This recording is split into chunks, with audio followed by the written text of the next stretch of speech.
Dr. Kenesha L. Williams is a native of New Orleans, Louisiana, the eldest of 4 children, and a graduate of Louisiana State University, class of 1999. Dr. Kenesha's academic achievements reflect her dedication to learning. She earned her first master's in education in 2002, a second bachelor's in ministry in 2007 as valedictorian, a doctorate in organizational leadership in 2014, an accelerated master's degree, and a second doctorate in ministry in 2020, maintaining a 4.0 GPA. Dr. Kenesha has been a devoted member of Destiny Christian Center in Victorville, California, under Bishop Jesse and Dr. Helene Giddens for over 24 years. She is honored to serve as an elder and the DEMA Director of Education and Transformational Leadership, having been licensed and ordained as a minister. She deeply values her pastors, who she considers God's gifts, guiding her in leadership and faith. Dr. Kenesha's career in public education spans over 20 years, starting as a teacher and advancing to elementary administrator. She later served as an elementary school principal and principal on assignment for self-leadership, diversity, equity, and inclusion, SDEI. In July 2022, Dr. Kenesha transitioned full-time into her business, Transformation Training and Development, LLC, where she travels globally, helping leaders and organizations grow.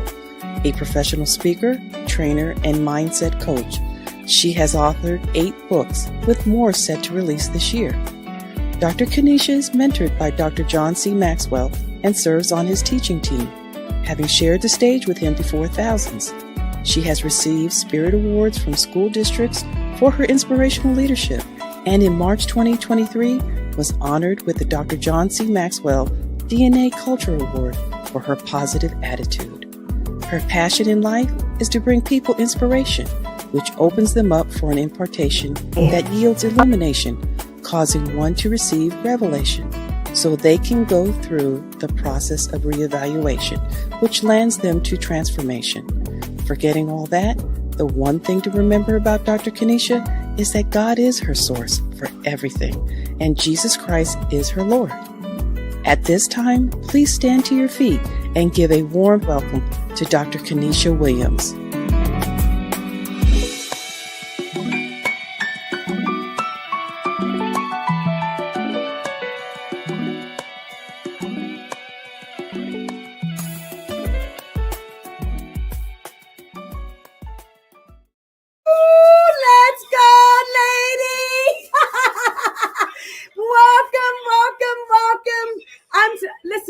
I thought I had some dance music on. We are excited to have you on today. Listen, welcome to our Transformation Experience 2025. This is round 2 for this year. We had our first round in January with amazing speakers. This round is dedicated especially to you ladies. That's right. Our theme for today is Transform Her. That's right. Transform Her. I want everyone to say that on their own. Everyone say Transform Her. We have some amazing speakers that are going to be joining us on today. And those speakers, I'm telling you, they are from around this entire country. I have speakers here from the high desert.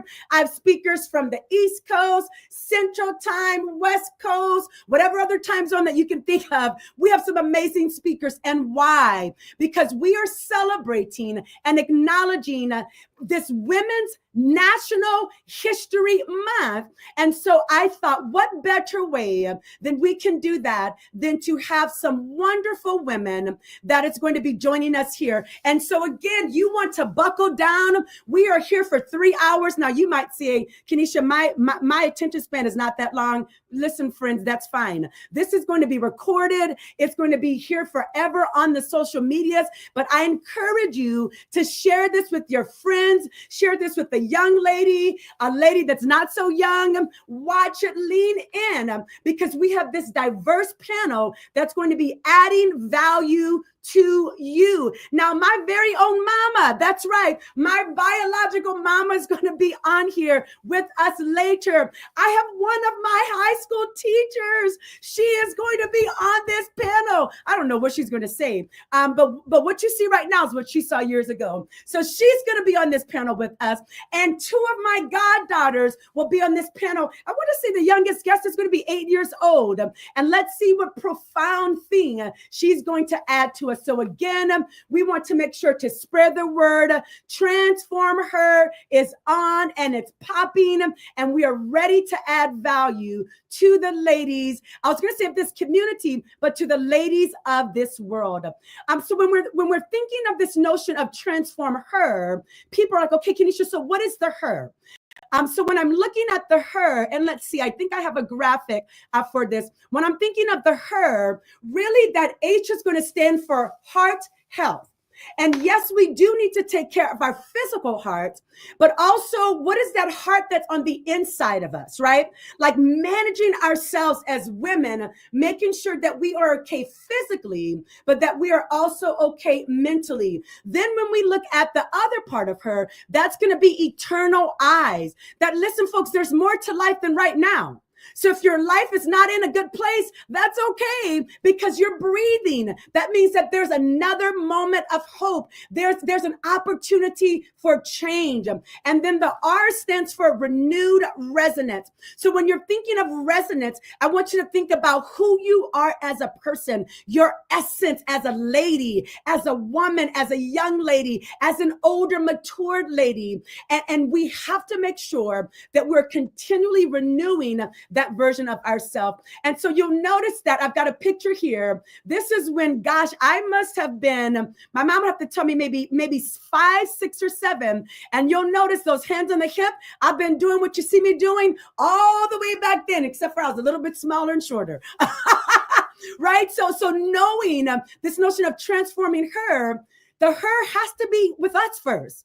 Right? We start with ourselves, transforming ourselves first. And then when we can get really good at that, then we can go ahead, and then that allows for us to help to transform other ladies, because I'm telling you, we need each other, ladies. This life is not about competition.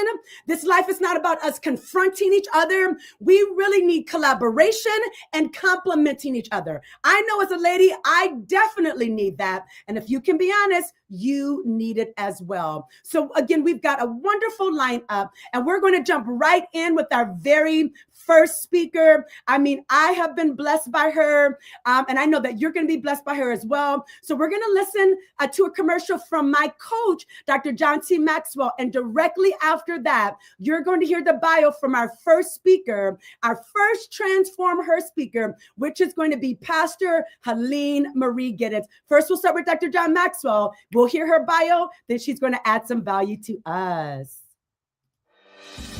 Hi, I'm John Maxwell. When the top companies in the world are looking for trainers, speakers, and coaches, there's one name that stands above the rest, and that's Maxwell Leadership. Our certified team members have gotten proven results for companies all over the globe, and our reputation, I'm proud to say, is second to none. Some of our members have risen to the top of their profession, including the one you're going to meet today. I proudly introduce you to my friend, Dr. Kenesha Williams. Where does a coach belong? Should they be ahead of you, clearing the path for you, or behind you, cheering you on? Actually, it's neither. The coach's place is by your side, helping you find your footing each step of the way. Hi, I'm Dr. Kenesha L. Williams, a Maxwell Leadership Certified coach, speaker, trainer, and teacher. I am passionate about personal development in all its forms, but my specialty is coaching. I get up each morning excited because I get to watch my clients achieve their goals. There's nothing quite as satisfying as walking alongside someone as they become the person they want to be. And if you have a goal you're striving toward, or even if you're just looking for some direction on your way, I want to partner with you in that process. John Maxwell has been one of the world's foremost leadership and personal growth experts for more than 40 years. As a Maxwell certified coach, I am uniquely and powerfully resourced to help you accomplish anything. What does your dream need from you? What do you need to do? Who do you need to meet? Where do you need to spend your time and resources? As your coach, I'll be here to guide you toward those answers to the questions. I want to help you make the uncertain certain. Together, supported by proven effective self-development principles, we will put a plan in place that grows you steadily toward your goal. The greatest investment you can make is in yourself. Let's make it together. Contact me today to start making your dreams a reality.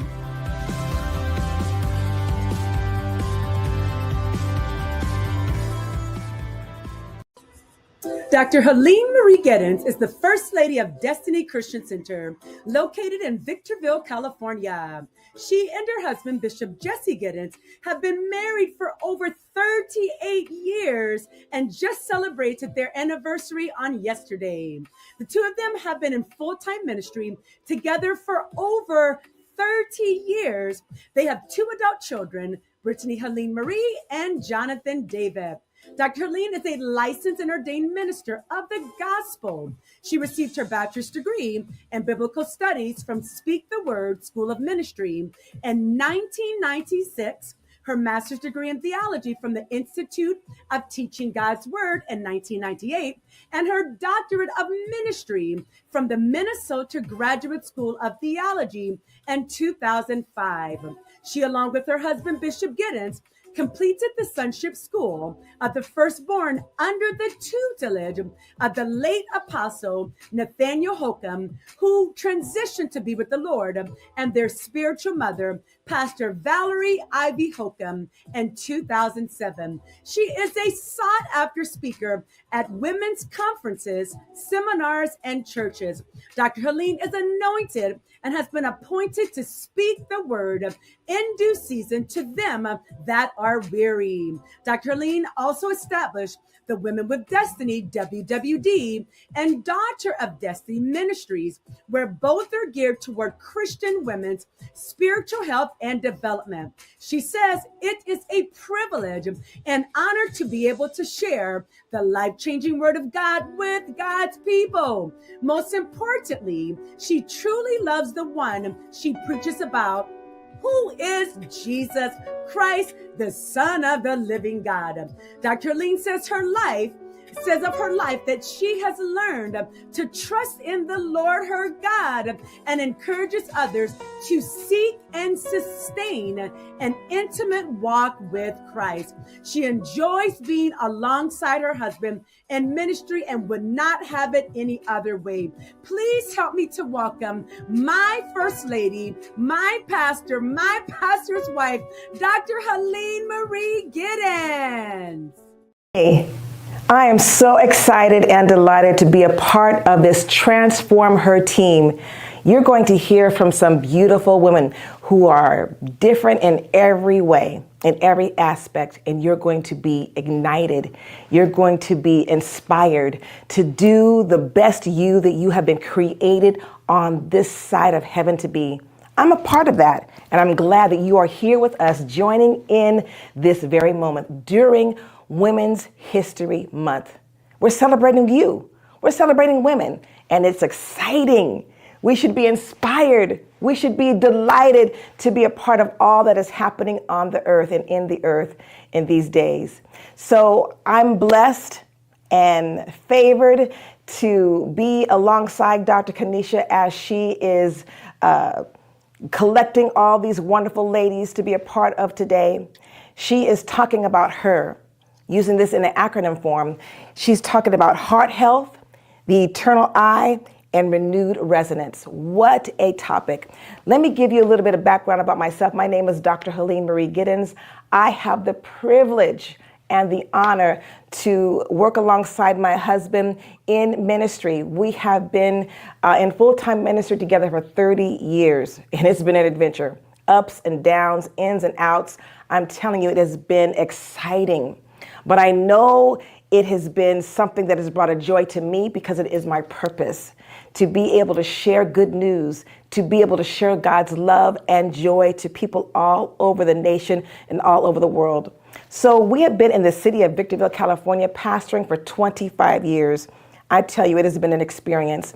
But before that, for about 5 years, we were what's called an itinerant ministry, where we traveled around to countries and states, sharing the gospel, sharing the good news. I'm telling you, it has been amazing. But the key of it all is, it is my purpose.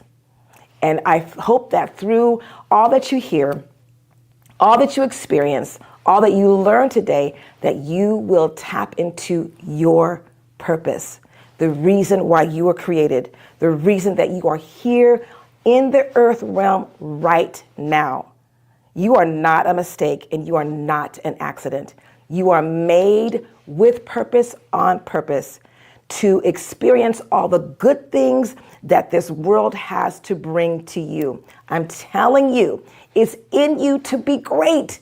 It's in you to find your great space and to be the great person, the great woman, the great lady, the great girl that you are. It's in you. Let me talk about a little bit what we're going to be dealing with today. I'm telling you, you're going to be inspired. I hope you stay the whole time. I hope you stay with us the whole time as we do some questions and answers and talk back and forth about all the good things. You're going to hear from ladies from all ages, and it's going to be incredible. So you don't want to miss one moment. But the great thing about it is it's being recorded. You can go back and listen anytime you want to be inspired, to be ignited, to be set on fire for your purpose, for your goals, and for you to gain on this side of life. That is what we're here to do. That's what we're here to do, and is inspire you. So I hope that you are inspired.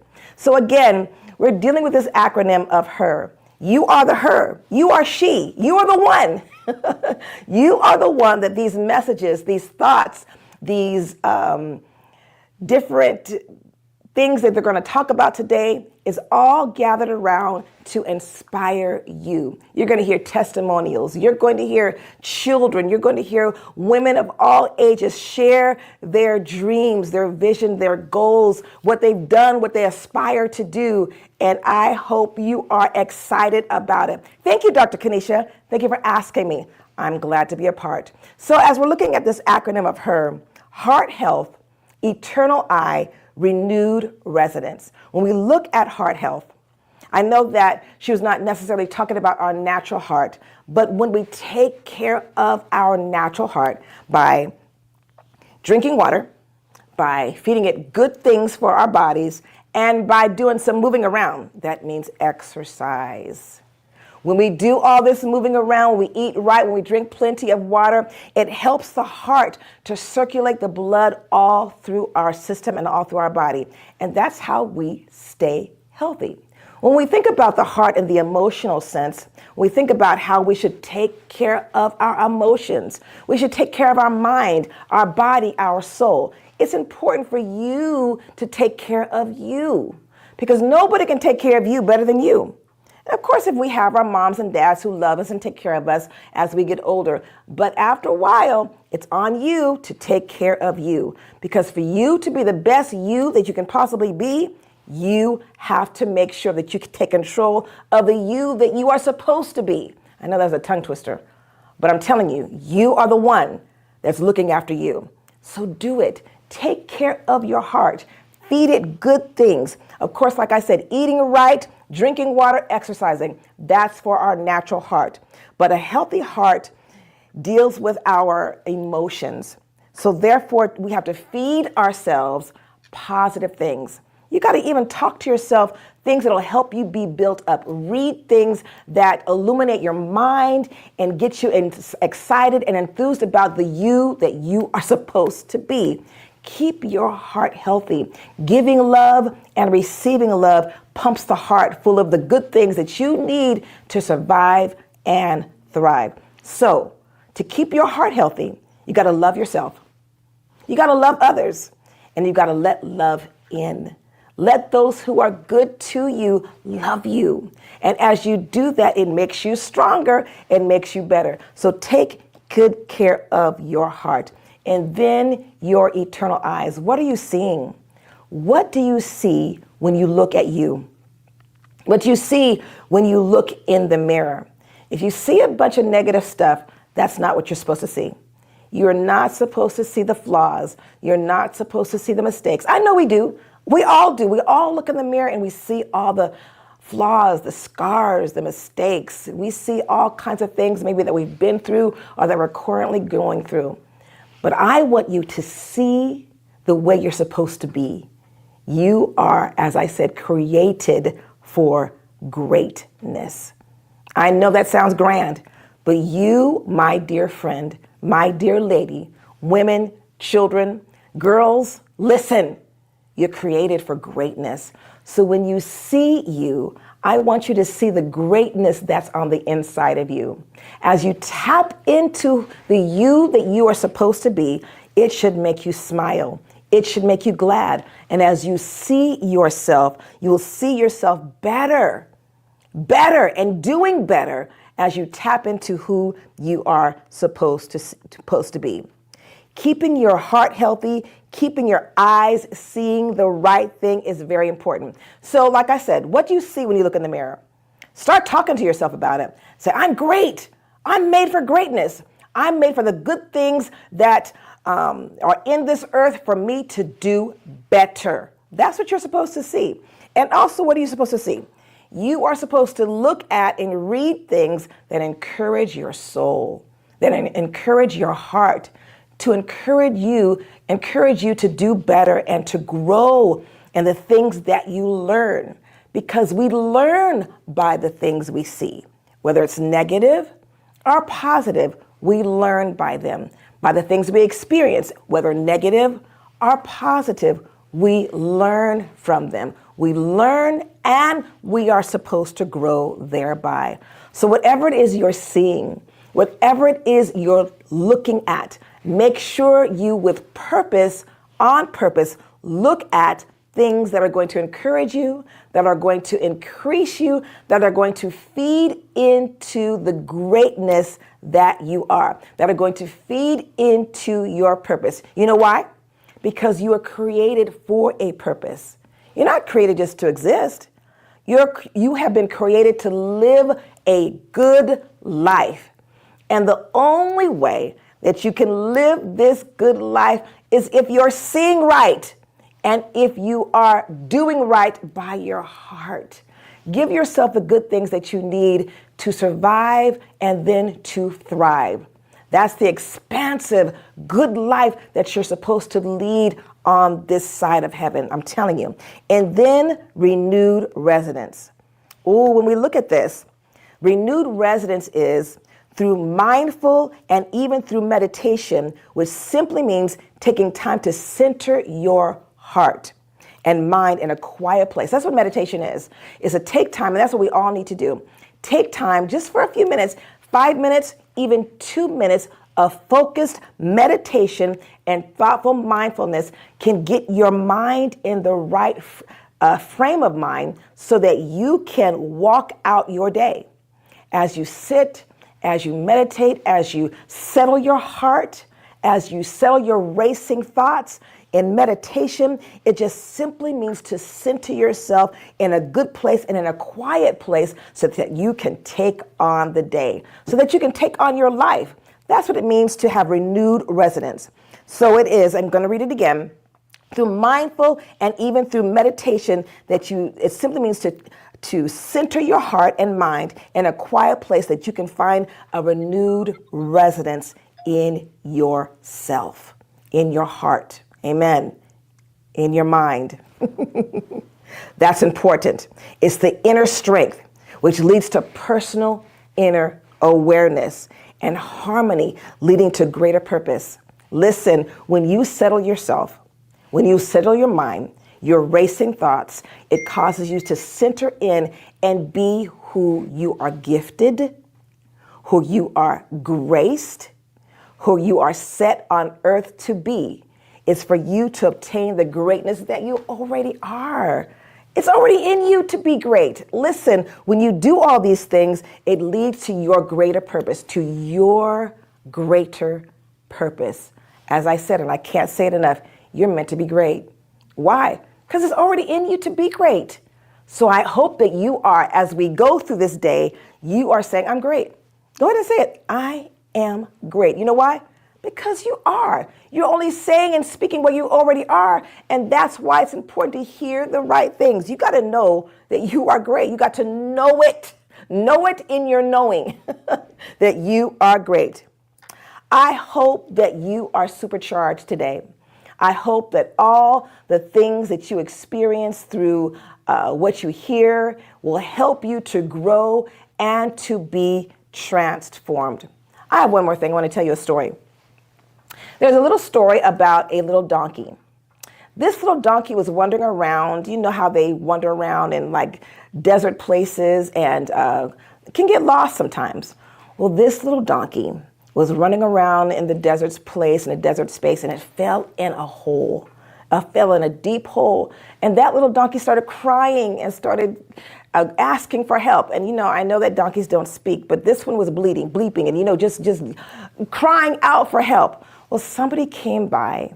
And so instead of helping the donkey get out of the hole, they started shoveling dirt on the donkey, just throwing dirt, just shoveling dirt, looking at the donkey and shoveling dirt. Well, I know it seems like that would be the end for the little donkey, but guess what this little donkey did? As the dirt hit its back, it just shook off the dirt. And as it shook off the dirt, it went under her little feet. And as it went under her feet, she started stomping on the dirt. So every time, whoever that person was, a frenemy, an enemy, a hater, whoever they were, who were shoveling that dirt, every time that dirt hit that donkey's back, she just shook it off. She just shook off the dirt and put it under her feet and started stomping on it. And so as the person, whoever it was, the enemy, the frenemy, the hater, started shoveling that dirt, every time she'd shake it off. And the more dirt that came on her back, the more she was able to shake it off. And the more she shook it off, the more she would stomp it under her feet. To the degree that as she kept on doing that, that dirt, that stuff that kept hitting her back, rose her all the way to the top of that hole.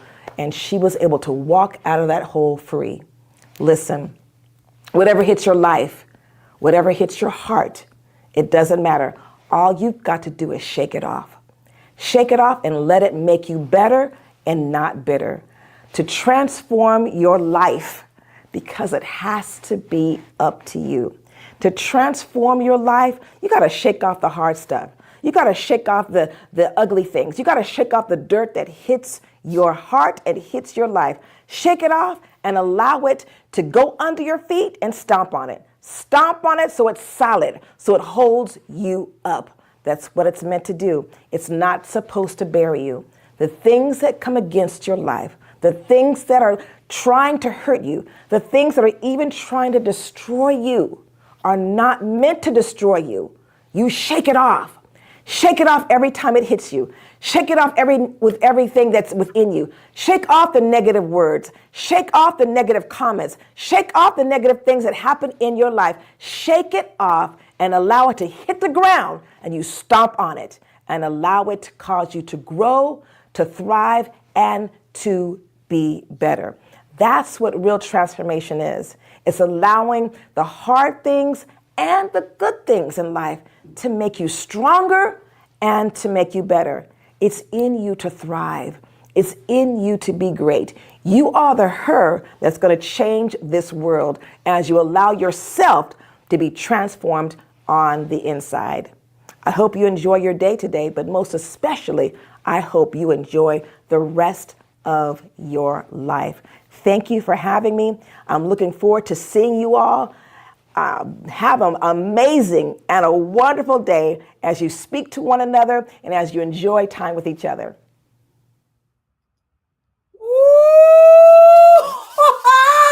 Oh, ladies, shake it off. I just want you to start doing this, girls. Shake it off. Shake off the dirt, right? Shake off the dirt of despair. Shake off the dirt of destruction.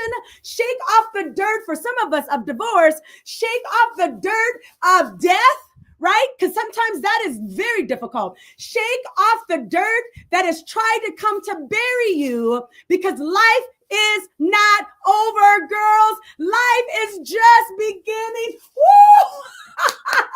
Oh my gosh. I hope you were feeling supercharged. And if I hadn't glued these long lashes on, I would be in a puddle in tears. I'm just telling you the truth, because there's some dirt that's trying to come to bury me, just like it's come to bury you. But as Pastor Helene said, ladies, shake it off. I mean, I was taking notes. I put take care of yourself, because that's important. I have a look at encouraging things, right? If we're going to have heart health, if we're going to have eternal eyes, we need to make sure that we're putting before our eyes things that are encouraging. And then I also heard her say, for us to say, I am great. So if you are watching in the chat box, I want you to drop in, I am great, ... Shake it off. That's right. Put that in the chat box. I am great, ... Shake it off. We're not shaking off greatness. We're embracing greatness. But what we are shaking off is every single thing that has tried to make us, check this out, get buried under the dirt. And oftentimes those things are coming from in between our own two ears. Let's just be really honest, because that's what affects us the most. So thank you so much, Dr. Helene. She pre-recorded that because she's actually celebrating yesterday. I want to say it was 38 years that she has been married to her husband, my pastor. So they're off celebrating, as they should, but she did not want to miss out on this. All right, girls, so we are transitioning to the next part of our show. I hope that you are enjoying so far. So we have our very first panel, and I call this panel Birth Her panel, right? So these ladies they're all wonderful. They have birthed businesses and relationships and motherhood for some of them. So they're going to talk to us about their birthing. So we'd like to now welcome to the stage Marisol Sanchez. Come on down, Marisol. Thank you for joining us. We now also will welcome up Mephilia Odette Hannah. Welcome to the stage, my friend. Happy that you are on. We have next Dr. Catherine Y. Brown. Welcome, Dr. Catherine, to the stage. Then we have Chris Lamoureux. Welcome, Miss Chris. I'm so happy to have you on. Then we have Regina Weatherspoon Bell. Get on the screen, girl. And then last but certainly not least, we have Lorna Weston Smith. Come on that screen. We're so happy to have you on today. So ladies, let's do this. Let's take about 30 to 45 seconds. We're going to do a whip around in the order that I called you on. Tell us your name, who you are. Are you married, not married? Do you have kids, no kids? And then what do you do in this world? We're going to do the short version. Then I've got a couple questions that I'd like to lean into you. So we're going to start actually this with Marisol.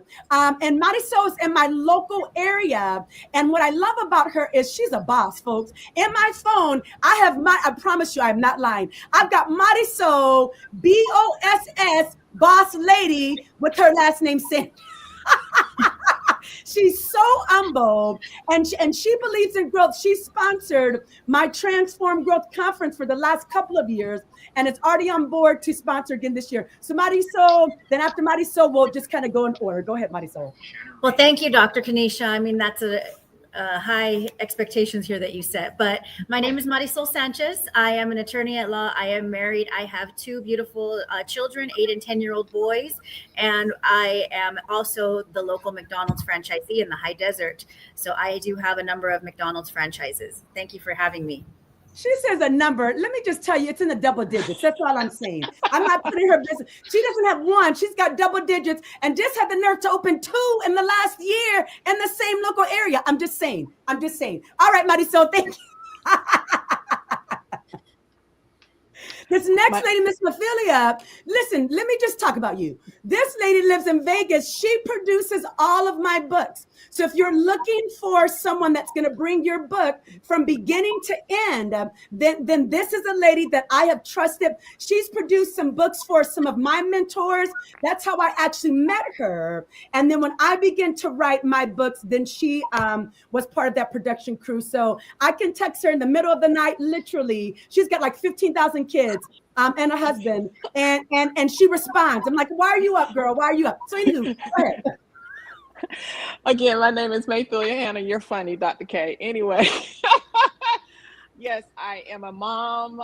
We've been married for over 20 years. We have 5 daughters, 2 granddaughters, a dog. That's a girl. We do have 2. Look, son-in-law. Yes, that's the only boy that's connected. But anyway, I do own 𝗔𝐕𝐻𝑎NNA Publishing House. I also work as the administrator at our church, and that's it for me. Thank you. Awesome. This next lady, I know we weren't supposed to do this, but you just let me do what I want. So this next lady, here's what I love about her. So she saw me, Dr. Catherine, in one of my worst moments. We're not going to go into any of that. I don't think, Dr. Catherine, right? We're on the John Maxwell team, and we were in another country bringing transformation, right? Transform her. And there's a situation that erupted. I was totally in the wrong, in my feelings, kind of just wasn't doing right. And what I loved about her is she held her own, right? Like as this lady of class. And the next morning when I came to my senses and went back literally in tears, and I had to apologize because I was wrong. Literally, this girl embraced me, loved me, no judgment. So this is a lady of class. I'm telling you, Dr. Catherine, I appreciate you, because that's what I believe we have to do as women. We can see each other in our worst moment and not then go back and have 25 conversations about, oh, this is her worst moment, because we all know we've had a worst moment. So she was so supportive in that and was very gracious. So Dr. Catherine, tell us a little bit about yourself, my friend. Thank you so much for having me here. It is an honor to be a part of anything that you do, my sister. So I'm sending you a virtual heart. Again, I am Dr. Catherine Y. Brown. And as I thought about the theme for this panel, I believe that I am a lifelong birther. I don't just birth babies, I birth movements, and I don't push in pain, I push in purpose. Woo! I am a wife. I am a mother of 4 phenomenal children, 32, 24, 23, 16. I have 2 rescue dogs and a grand puppy. I am the founder of Learn CPR America, where I have trained over 300,000 people for free nationally and internationally in CPR. I am also the founder of the Dr. Catherine Y. Brown KYB Leadership Academy, and you will see us in many countries with our young leaders. So again, it's an honor to be here. And she already said, I am also a part of the Maxwell Leadership Certified team as a speaker, coach, trainer, and author. Awesome. Thank you, Dr. Catherine. Welcome. This next lady, Chris, let me just tell you, Chris is a boss. All of you are bosses. Chris is a boss too. She just won't tell you she's a boss. So Chris is part of my local area. She and her husband have been owning, all kinds of businesses. But what I loved about her, she didn't know me from anybody. And I remember going to my very first local chamber meeting here in the high desert. And I don't even remember who connected us. Maybe it was Dr. Derek King or something, because he's a good connector. And somehow I got your number and text you. And now, believe it or not, I was super nervous going to my first chamber meeting, right? As a business owner, I do get nervous, by the way.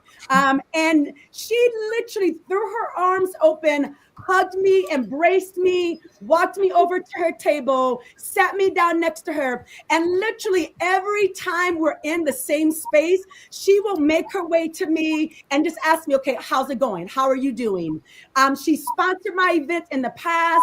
But what I love about her is she's a boss. And it reminds me of you too, Marisol. But she doesn't walk around like you got to bow down to me, right? She's quiet and she's humble and she knows a lot. And if you ask, right, she'll give, but she doesn't self-promulgate and promote. So Chris, know that I tell you this all the time. I appreciate you. Oh, here's another thing she does that I love. She always takes pics and videos of me when I'm speaking without me asking. I'm just saying.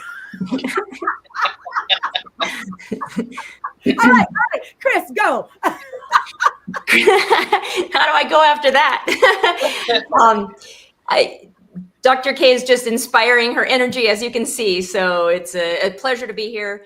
I'm married 33 years to my high school sweetheart. We started our first business at 22 years old, just before we got married. We've done startups, have had big business franchise names, mergers and acquisitions, and launched our own brands. So, of course, many successes throughout the years, but also pitfalls. Happy to talk about any of those. So happy to be here. Awesome. Thank you, Chris. And you and your husband, you all just launched a brand new winery, I believe, a few weeks ago. So, I mean, again, just doing some major things in the world. Next, we have Regina. Listen, Regina is another one of my local mentors. Regina's smooth, folks. Like I'm just excited. Regina is like smooth, like she's a smooth operator. But one of the biggest things I love about Regina is she's an observer. She's also a connector. And just like all of the rest of these ladies, she doesn't walk around with her chest out like bow down to me. But if you know Regina, like everybody knows Regina in this area, everyone knows Regina. Regina is in rooms, right, that she doesn't sell. In fact, there was a room, Regina, that you had invited someone else to. I didn't fit in the category. And they were like, hey, are you going? I'm like, no. Regina's like, that's because you haven't been invited, Kenesha. She didn't say it like that. But Regina's in a lot of rooms. And again, she's in there because she's influential and she's valuable, right? She has a voice. And when Regina speaks, I promise you, in our area, people listen to Regina. So anytime I can be in a space with her and listen to her wisdom, I definitely do that. So Miss Regina, please give your own introduction about who you are in this space, in this world. Well, first of all, thank you, Dr. Kenesha.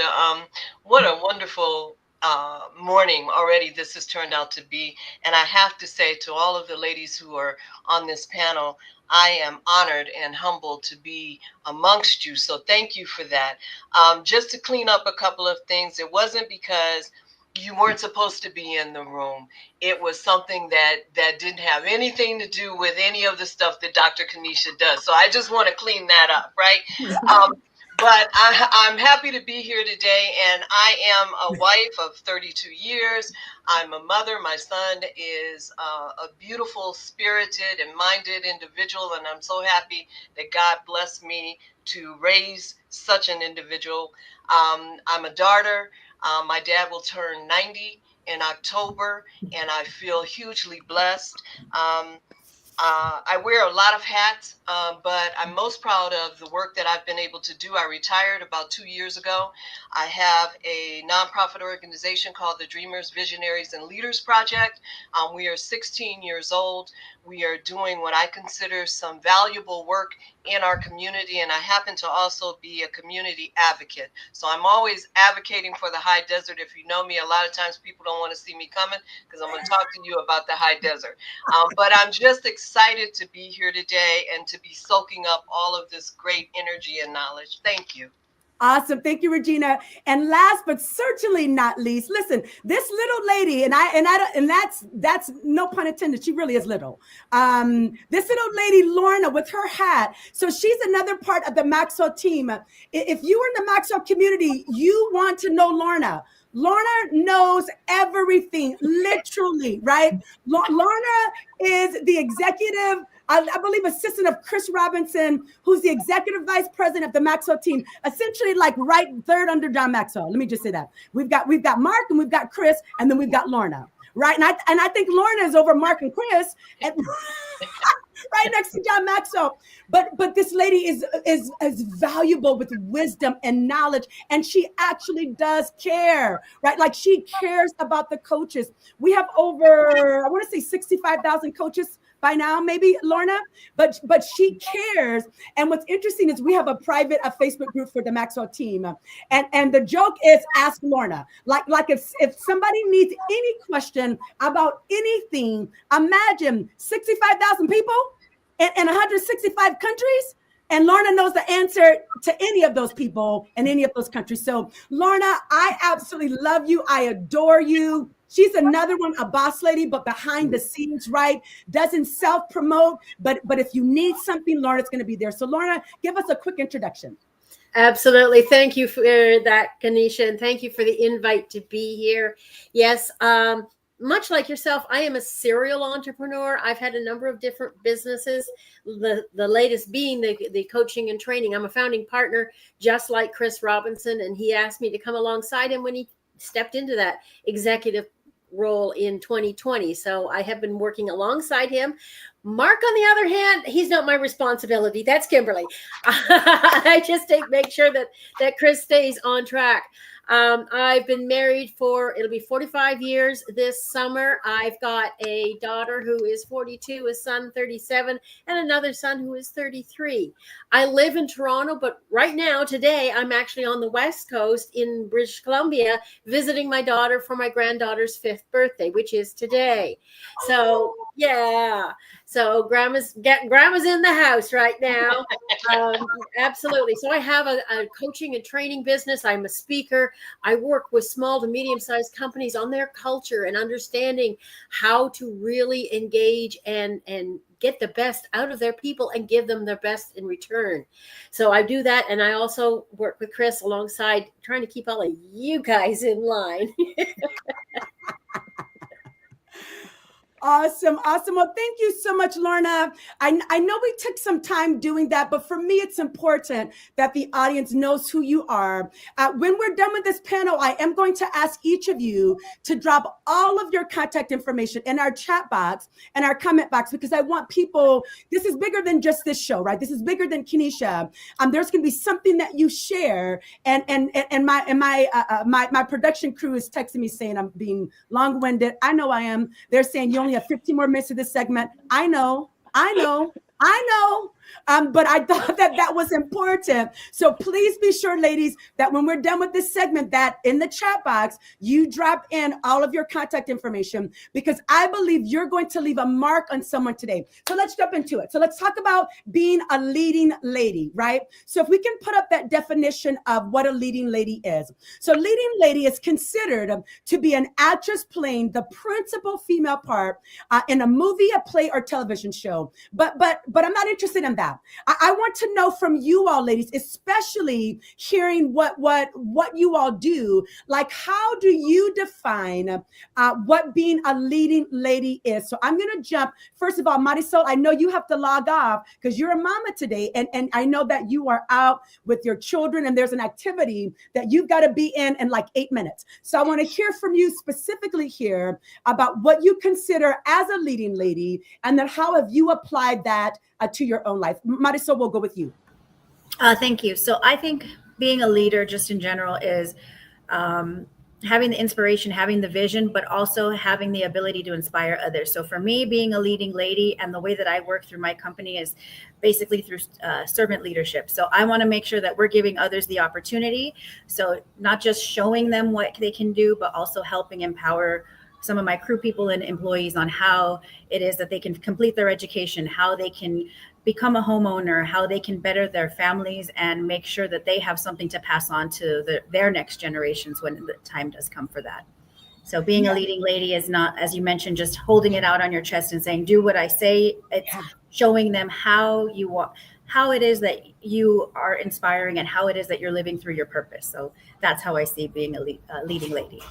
I love that, Marisol. And I love how you said As a McDonald's franchisee, you don't have to tell people about how to get home and all of that, but you know that your leadership and your influence goes well beyond just you being an owner or leader. And so you're equipping what I'm hearing you say, your people for whole life prosperity, right? Like how can they be successful in all areas of their life? So thank you for that, Marisol. I'd love to hear Regina. Tell me your thoughts on how would you define being a leading lady?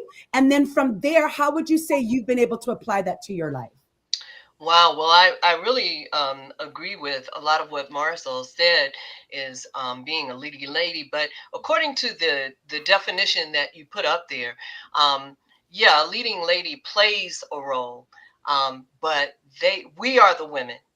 And the women who are attending this today, who provide the material for those women to act out those parts, right? Yeah. So we're living that. I think it's to lead with grace. I think it's to lead always, at the core of everything that I do is the tenet of respect, right? And I think that we can move forward, move mountains, find our like-mindedness people in the world through respect, right? I also think it's to listen. I think leading ladies or bosses surround themselves with people who know way more than them, right? And are able to move them to a level of success. Because when one succeeds, I see it as we all succeed, right? And so for me, I think it's to be present in the moment, right? Don't miss anything. And also to be focused on your purpose. Know what your purpose is. And I believe every lady on here on this panel has become that. You know, it's a quest in the beginning. So for the young girls and young women who are listening, it is a quest.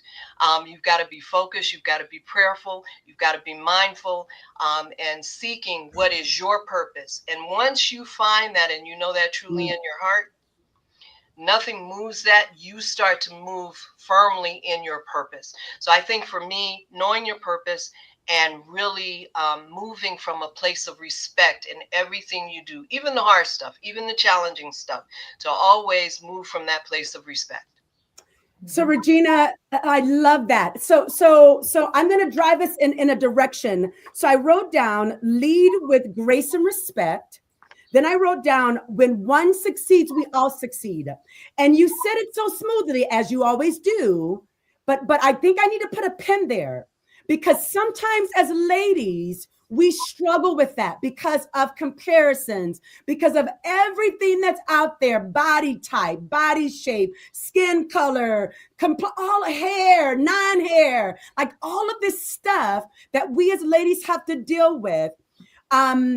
I don't know that we all embrace that. So I'm going to go to Odette on this one. So I want to tag on this. So how can we really embrace when one succeeds, we all succeed? And I'll tell you why I'm going to you first, because I've watched you over, I don't know, the last maybe 8 years at minimum, when it comes to supporting other people's vision. Like, you have your own vision. We know that, right? Your mother, grandmother, wife, daughter, you work at the church, you have your own business. But I have watched you literally firsthand, with as brilliant as you are, you know how to submit yourself to support another person's vision without you feeling like you're pulling yourself down. So when I hear Regina says, when one succeeds, we all succeed, that's really the spirit of who you are. And I know that, right?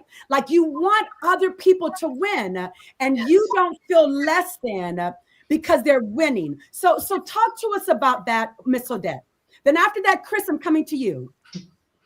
So I believe in birthing vision in other people, because I believe that I am more like a spiritual midwife. When people bring me their dreams to them, bring their dreams, I'm helping them birth them. And it's because it's not about me. It's about getting them up to the platform they need to do to be able to do what they need to do. I have gifts and talents that everybody doesn't have, and I don't mind availing them to other people so that they can benefit from what God has given me. So that's my heart. It has always been to bring other people's dreams to life, one click at a time. Ooh. This girl said spiritual midwife. She said she knows that she's a spiritual midwife. She's so locked into her own purpose, right? Yeah, I see it, Regina. She's so locked into where she knows where her place in the world is, and she's living in that fully. Yes. Love that. Chris, speak to us about that. When one succeeds, we all succeed.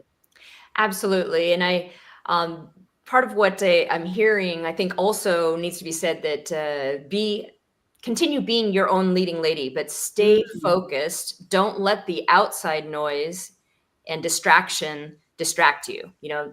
Be in control, have your vision. You're your own story. You have to be your own leading lady. But I think it's becoming more and more of a challenge, of course, with the social media, all the outside distractions, that the important part is to just continue staying focused. Don't let other people control your emotions. Know that you're in control of your emotions, that no one can make you mad or sad. For example, if there's a conversation and you feel mad at first, well, that person probably walks away, doesn't even think about you.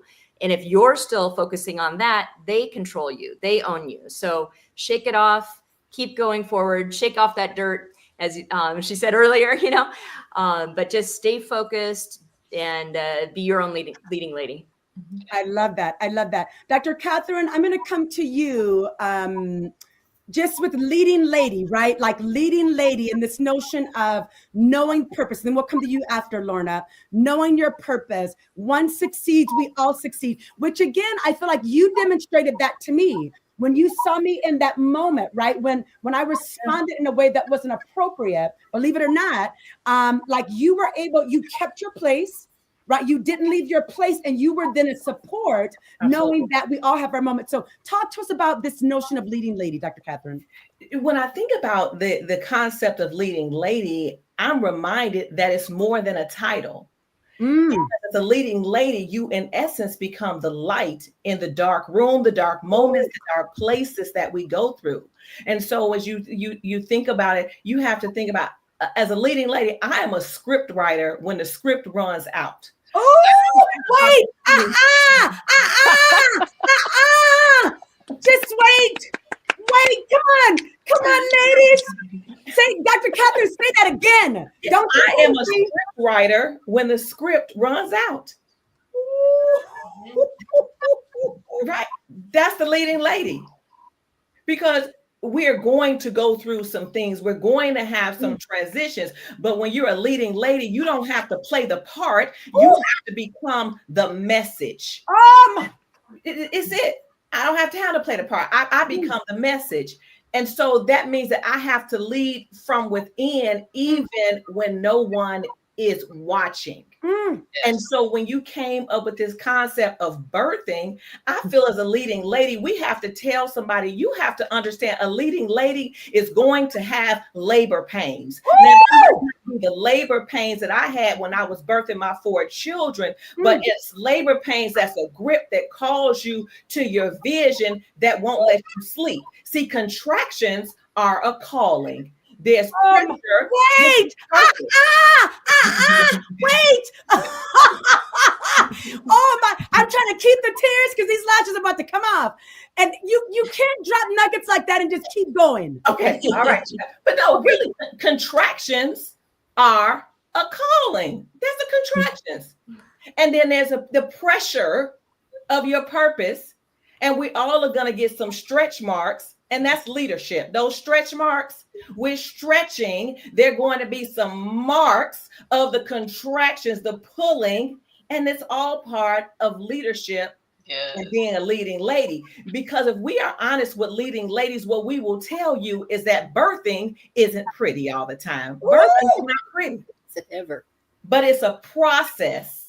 And inside that process is a promise of a plan where you accept the call that you've been called to do.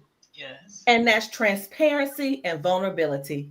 So that's all a part of being a leading lady. Yeah. I just want to rock back and forth. I just want to go in the corner. I'm not lying. And just rock back and forth. Because you dropped so many nuggets. So I have not had the pleasure and the honor yet. You may say you're 47. Just go with my faith. the pleasure and the honor, yes, of carrying a baby, right? I still am believing to be remarried and to have my own physical child. And, we'll see what the Lord has to say concerning that. But there's something about these pains that I hear you mamas go through, right? And how we know that on the other end, but when we're going through that, what I hear when you're going through those contractions and things, it is like, oh my gosh, like take this baby out now.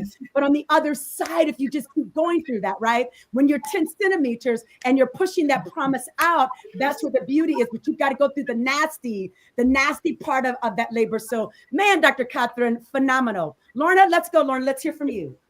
Absolutely. So when I look at leading lady, what I look at is kind of the evolution of women in films. It started out with, Perils of Pauline, the one that had to be rescued all the time. And there's always the seductress but the leading lady roles were always in relationship to the other men, the leading men who the story was really about. And what I see growing up, things like Laura Croft, where we've seen the evolution of the leading lady. So they are no longer the one that has to wait for someone to save them. They are now writing their own story and living their own story. And to me, that's what this is, where we are right now, is really owning who we are and living into that. And our relationship is not defined by the men in our life, but the relationship to ourselves and our story. Woo! So that to me is where the power of giving birth is. And yeah, I've got 3 kids. I know what birth can be like. They were long, hard labors. I know, but it's not the labor pains. We've grown from that. It's the end result and what we're bringing forth into this world to make it better for ourselves and for the women following us. Ooh. I've got granddaughters now. How are we making it better for them? I've been a long proponent. How I came into a leadership role is I started out in a women's organization that fought for women's rights and the equality and all of that. But it has expanded beyond just that. It's how do we expand and make our world better for everyone? Ooh. Man, this is phenomenal. Ladies, I hope that you are out there. Those of you who are tuning in, if these ladies, this Birth Her panel is blessing you and adding value to you, I want to see you in that comment box, in that chat box. Tell us what is sticking out to you. Because I know if I were not on here as the host, I would be in that corner rocking back and forth, pulling off lashes, throwing them up, doing a cartwheel, back down in the corner, rocking back. I'm not joking. And those of you know me know that I mean this. Because they're nuggets that these ladies are dropping. Okay, so I'm going to ask one more question, and I am going to ask for, I think, all of you to respond to this because we're going to be going out of this room.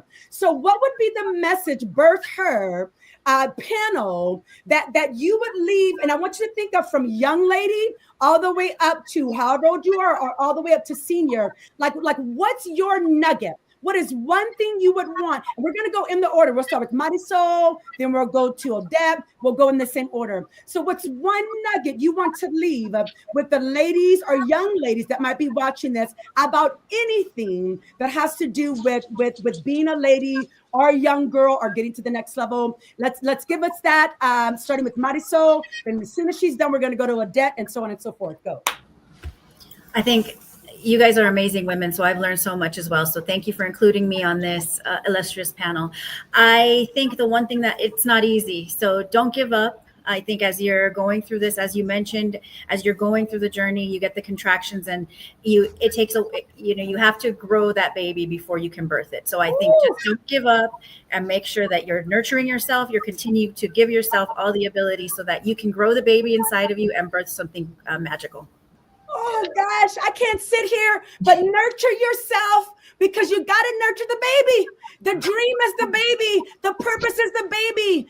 Pastor Helene said, you've got to drink your water. You've got to give yourself positive things. Nurture yourself. Grow the baby. It's going to be difficult, and then push. La pousse. All right, 𝗏𝗏.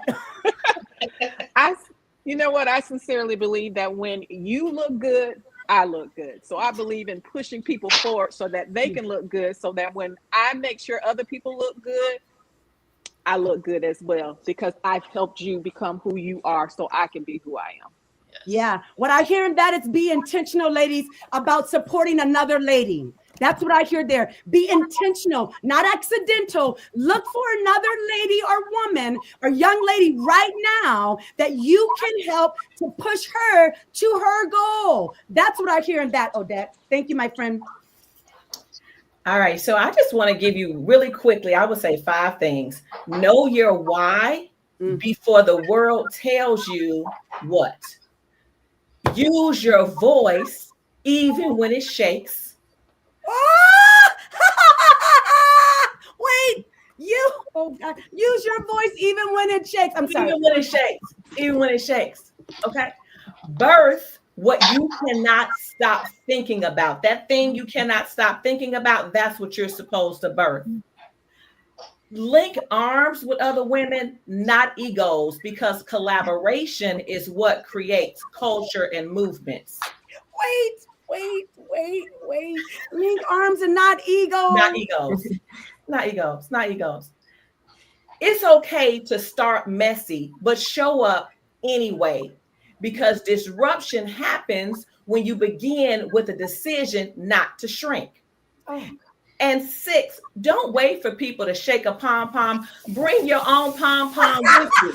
Shake your own pom-pom. I carry a pom-pom with me, because if you don't believe in me, I believe in me, because I am amazing. And remember this, you were not called to play small. You were called to birth big.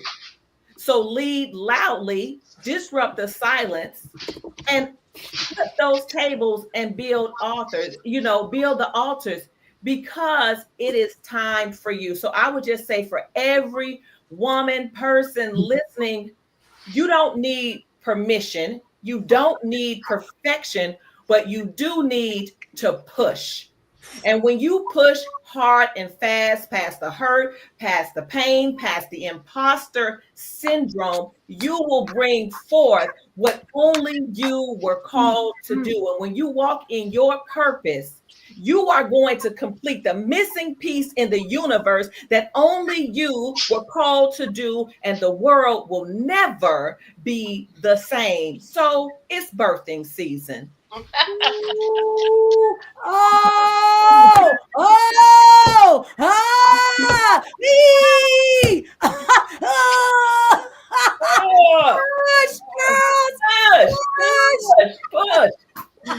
That's it. Keep pushing.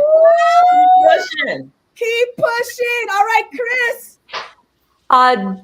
Surround yourself with people like this all the time. I mean, be inspired, and you can only be as good as all the people around you. So, and just remember, I think you always control the narrative, your narrative. So I like the leading lady term, and then always give more than you take. When you give, things come back. So always give more than you can take. Don't be distracted. Don't be disrupted. Stay focused, and just remember that you can do it. You can do it. Oh gosh, Chris, thank you so much. You all are phenomenal. Okay, Miss Regina. Okay, so real quick, find your purpose. So for me, I would say stay prayerful, stay mindful, be ever present in that you are focused on your purpose. But here's the one thing I do want to say, that in spite of all the challenges and barriers that will come, and they will come, the negativity that will come, when those things happen, instead of giving into those, know that there's a higher power that's looking out for you, and he is preparing you to move forward, to be successful, to gain all that is already provided for you. For what Dr. Brown said, is that wonderful thing that you're supposed to do that only you can do. And so look at these opportunities of challenges and barriers and those things to push forward in spite of, and always think, what am I supposed to learn to be better, to get to my best self because of this? That's the lesson. Woo, come on, Regina. What am I supposed to learn? Shake off the dirt is what I hear her saying, and keep it pushing. Oh, gosh. Thank you so much, Regina. Miss Lorna. Woo! All right. So for me, it is, again, really owning who you are. What are your gifts? Because there's no one else exactly like you. And be willing to stand out. As one of my favorite authors, Dr. Seuss, says, why fit in when you were born to stand out? It was a lesson that I've had to learn over the years that has really served me once I began to embrace that. Always being pushing, and don't fall for the societal norms of what everybody else tells you that you have to be, you know, the wife and the mother, and you can't do this because you have to do that. And why not challenge those norms? As Ruth Bader Ginsburg said, and I love her, she was awesome. She said, women belong in all places where decisions are being made. It should never be that women are the exception. And that is where we need to keep pushing and keep bringing our sisters with us. Yes. Move forward, break those ceilings, break down those barriers, and bring others with you. When you bring others with you, you have your built-in cheerleading section that you need, but you bring others and we expand and grow better together. Absolutely. Oh my gosh. Listen, folks, in the chat box, let's just give these ladies a lot of love. They have added so much value, I know, to my life, and I'm praying to your life. Ladies, thank you. Be sure that when you are going off, join one of my social media chats and drop all of your contact information. I want them to stay connected to you because I know that each of you said something, right?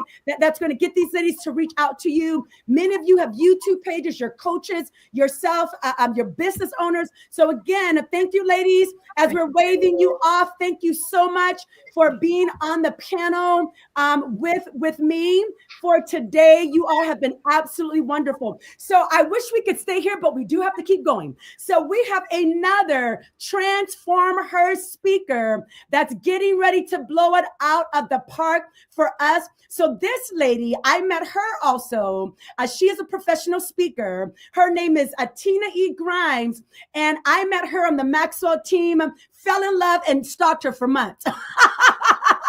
Stalked her, and she knows this. I tell her this all the time.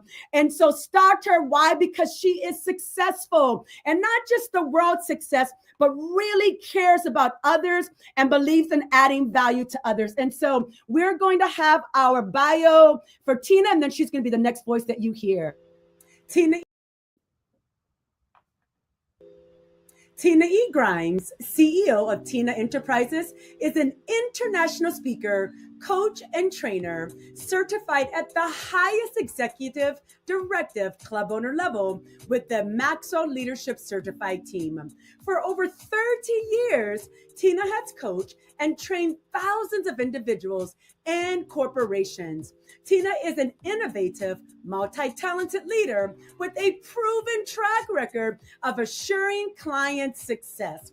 She is a #1 best-selling author with exceptionally written articles, essays, and books. She was inducted into the inaugural Cardinal Ritter College Prep Hall of Fame in 2019 for her international leadership success.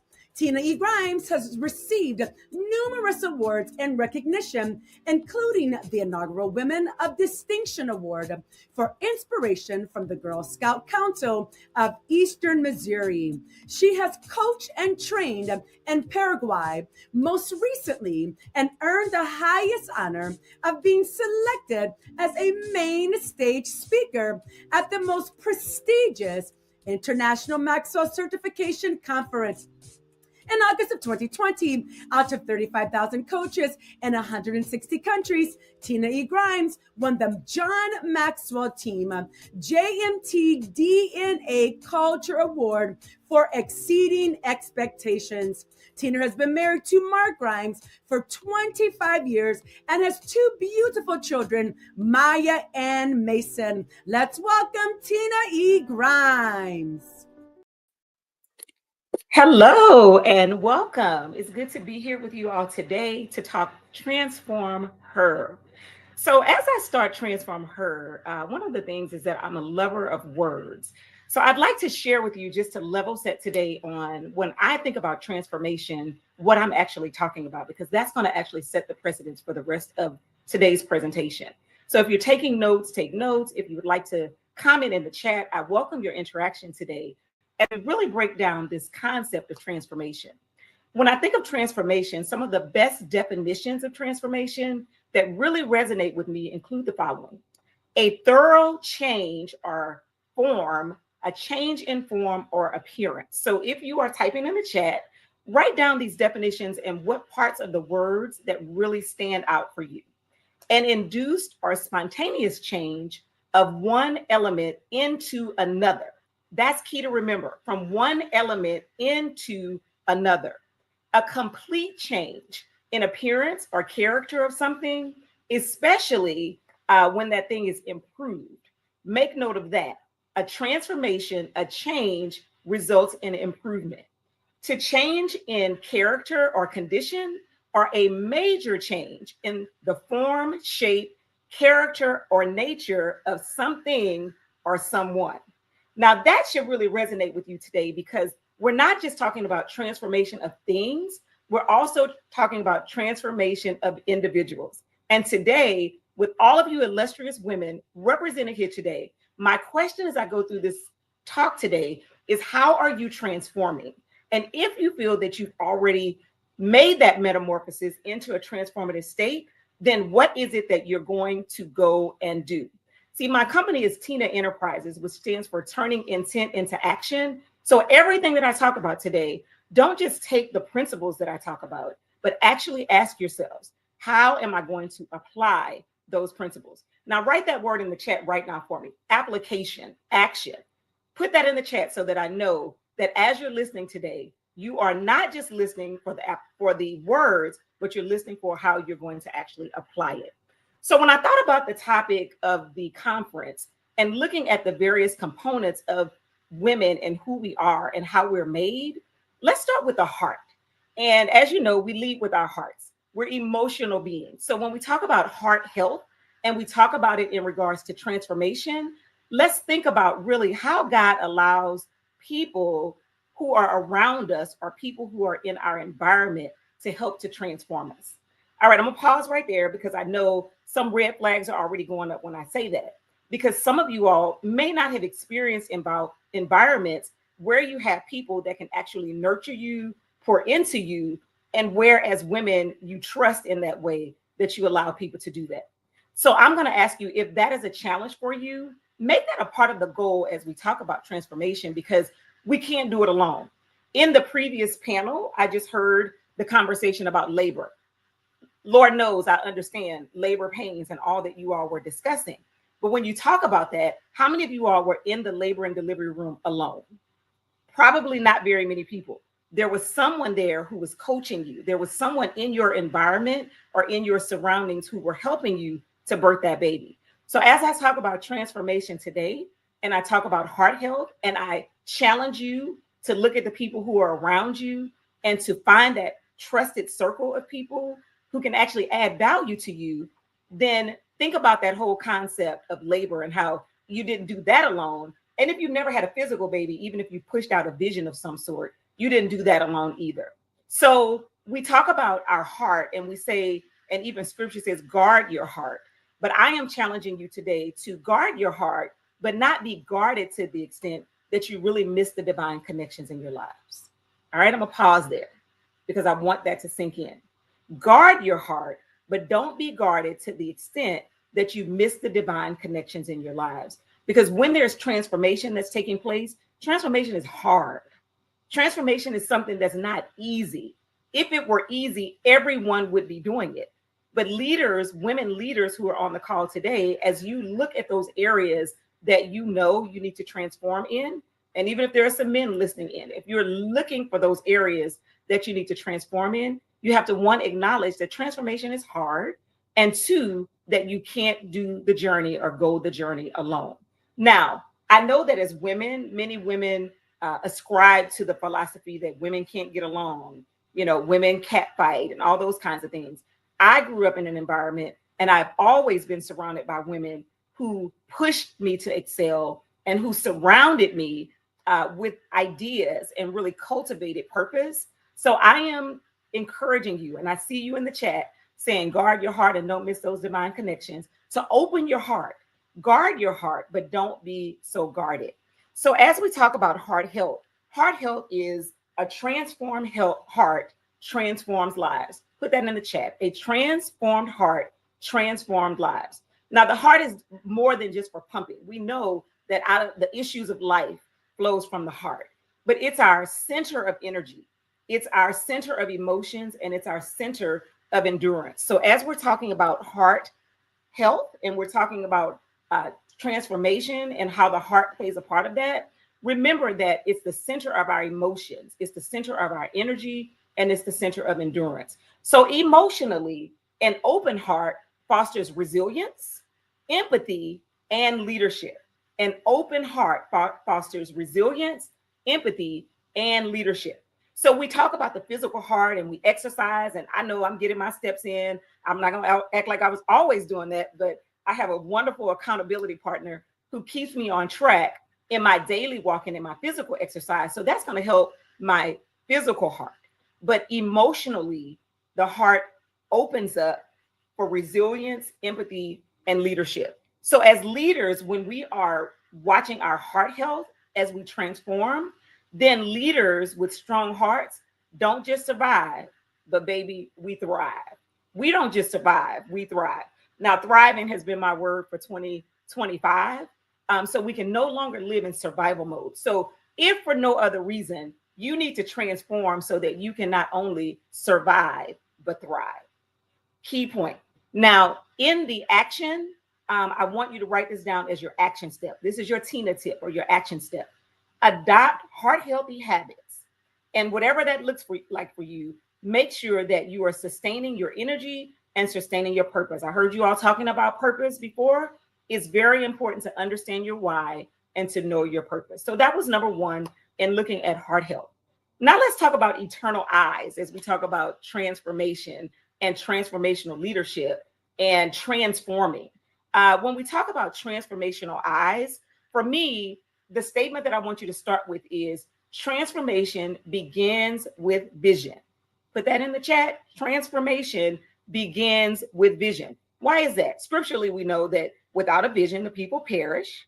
Well, even in your businesses or with the things that you're endeavoring to do, if you don't have your vision and you don't have vision clarity, then transformation is not going to be beneficial.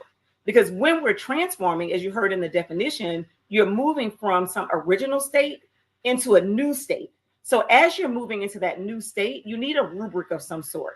You need to really identify and understand where you're going, because we all know the familiar saying, if you don't have if you have a destination and you don't know where you're going, like any road will get you there. You don't want the any road will get you there approach. You want clearly defined paths that you're moving towards, and that starts with vision clarity. So eternal eyes symbolize the ability to see beyond. And you may say, see beyond what? To see beyond obstacles, to see beyond past failures, to see beyond your limited belief in yourselves. And as leaders that are leading in high levels, as all of the women on this call today, it may be difficult sometimes to really understand that you're limiting yourself. But just as we just talked about, you don't shrink back. Don't shrink back in face of adversity. Don't shrink back in predominantly male environments. You have to walk in the purpose and plan that God really has called for your life. So in leadership, that means having foresight, it means having wisdom, and it means adaptability. That's a hard word, adaptability. But as you're transforming, you have to be able to adapt. You have to be able to step out in faith. You have to be able to step out in a newness and in areas that you have never experienced before. So having eternal perspective really allows us to see challenges as opportunities. It's all about perspective. Vision is vision clarity that we want to look at, but vision also is about having clear vision and perception, because how you look at a thing really matters. We can both look at the same object, and I can have an asset-based mindset about it, and you can have a liability or a negative mindset about it. So it's really important as we're looking at things and we're keeping perspective in mind that we're seeing challenges as opportunities and that we're looking at setbacks as stepping stones. So eternal vision requires looking at stepping stones and not really focusing on the setbacks. So just as the eyes adjust to darkness, if you're in a room, your eyes have to adjust to darkness. Transformed leaders must develop clarity in uncertainty. Now, I hope you got that, because that's game changing. And I have had to walk in that vein my entire life. You won't always see it in complete darkness, but transformed leaders develop clarity in uncertainty. So your Tina tip around this particular point is train your vision. You may say, how do I train my vision? Focus on purpose over distractions. Focus on faith over fear. Focus on growth over comfort. And I know you want me to say that one again. Focus on growth over comfort. Our comfort zones feel really good, but we don't grow when we're just sitting in comfort. And focus on reward over reality. You may say, what in the world do you mean by that? You can't just stay stuck in your current situation. Whatever your reality is your reality, but you still need to be growth minded and focus on the growth aspect of it when you have eternal vision and you're looking at things in a way that's just not about the temporal. So your tip there again is train your vision and focus on those areas that I just mentioned. And then thirdly, renewed resonance. Renewed resonance. I call that the frequency of transformation. Renewed resonance, the frequency of transformation. So resonance, here's the statement here.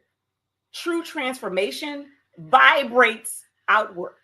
True transformation vibrates outwards. So resonance is about alignment. How do our words and our action align and harmonize our mission or our purpose? It's about harmony. It's about, you think about a symphony, for example, you have one conductor who's doing all of the conducting, but every single instrument and every single section is playing what they're supposed to play, but it all comes together and makes beautiful harmony. So like a well-tuned instrument, a renewed leader inspires harmony in others. So if you are not looking at it and saying, I don't want success alone, I don't want to go to the top alone. There was a saying many years ago that people got great joy out of. They would say, I'll see you at the top and not from the top. Okay. And they would say things like that, or, it's lonely at the top. Well, let's transform our mindset and not think about going to the top alone anyway.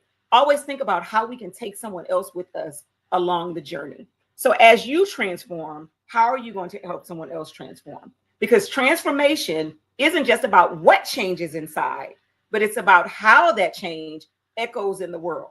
So if you are not impacting the world, I challenge you today. Somebody said, that's so good. I agree, Pastor Tiffany. That's real good, because we can't be individualistic anymore. The world needs what you and I have, and we can't sit on it, and we can't have competition. You're not my competition, because anything that God has given you to do and he's given me to do, it can be the same thing, but we're going to reach different people. So how are we going to be transformative so that we can be transformational leaders who impact the entire world? So the Tina tip there for you is fine-tune your personal frequency, align your actions with your mission, uplift others, and embrace transformation as a lifelong rhythm. Embrace transformation as a lifelong rhythm. I love that. As a lifelong rhythm. That's how you should embrace transformation.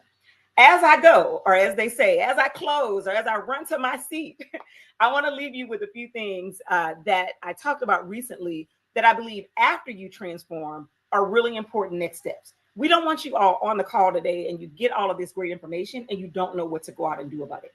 So get these re's really quickly. These are what I call re's. One, renew. Transform by the renewing of your mind is what we hear in scripture. Renewal means what actions are you going to take to renew your mind or to renew yourself, to renew, make new again. So when we're talking about transformation, there should be a renewal that you are embracing. Reignite. You know, a mentor of mine said, if you set yourself on fire, the whole world will come and watch you burn. What does that mean? It means when you get so clear about what your purpose in life is and you have passion for what it is that you're doing, everybody should come and watch and say, what is really going on?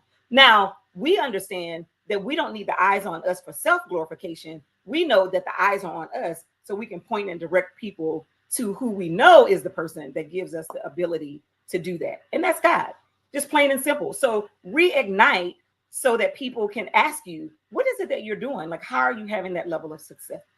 And then understand that none of us has gone this journey alone. Appreciate those shoulders that you stand on. Appreciate your village and your circle. Recalibrate. When you're driving in your car, I do this all the time. I'm traveling now. I take a turn, or I may have to take a detour, but the GPS will get you back on track based on where you are. So remember, in this transformative journey, if you fall off, guess what? Get back up. You're not perfect. You're never going to be perfect, but you can always strive for perfection. And understanding that if you fall, and not if you fall, when you fall, all you have to do is get back up and recalibrate. And then finally, re-engage. Be motivated to move differently when you re-engage. Re-engage in different environments, like get out of your comfort zone.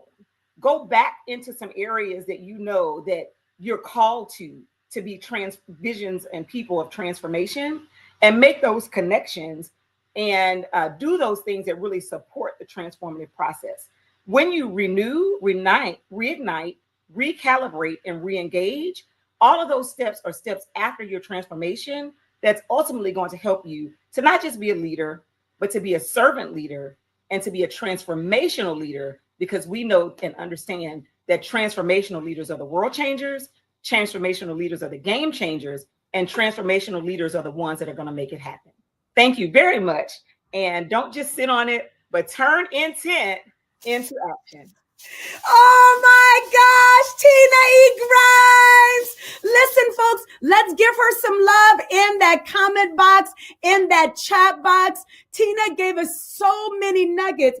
Tina, I wrote down, you have to find your trusted circle of people. You said that at the beginning. And I love that. I love that you made the analogy of most times people are not birthing alone, right? They're going to be having someone in the room with them when they are going through that birthing process. And I do have here a little bit of feedback. I don't know if there's another device. Okay, I think we're good now. So we want to make sure that we have somebody that's with us. Then I also wrote down that we have to have an open heart, because that fosters resilience, empathy, and leadership. And then when you said guard your heart, but then essentially don't guard it too tightly, because if you guard it too tightly, that means nobody can get in. And if nobody can get in, then who's going to be in the room with us when we're having those birthing pains, those contractions, and on our way to the 10 centimeters that I've heard you mamas have to get to if you're pushing that baby out. So Tina, you have been wonderful, my friend. Please make sure that you drop all of your contact information in the social media chat box, because I'm confident that somebody that's watching this now, they're going to watch the rebroadcast. Your voice is significant to them, and they're going to want to reconnect with you. So in that chat box, go ahead and drop it in, and we'll wave you off. Tina, thank you so much, my friend.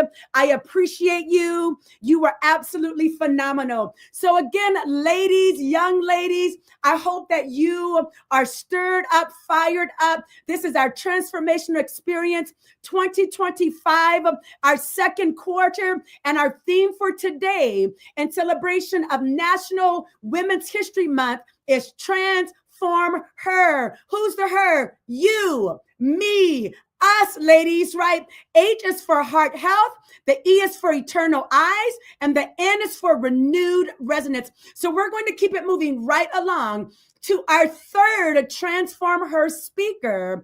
And this woman is absolutely amazing. I've met her on the John Maxwell team. She's been my leader in multiple aspects. So we're going to have her video bio play now. And then when that's done, she's going to be the next Transform Her speaker that we get the pleasure of hearing from. Let's welcome up Miss Antoinette's bio. Antoinette Griffin is a certified Maxwell leadership coach, DISC human behavior consultant. Through coaching, training, and her leadership academy, she helps women lead and communicate with excellence. Antoinette is a graduate of the University of Texas with a bachelor's degree in management and serves on teaching faculty for the Maxwell Leadership Certified Team.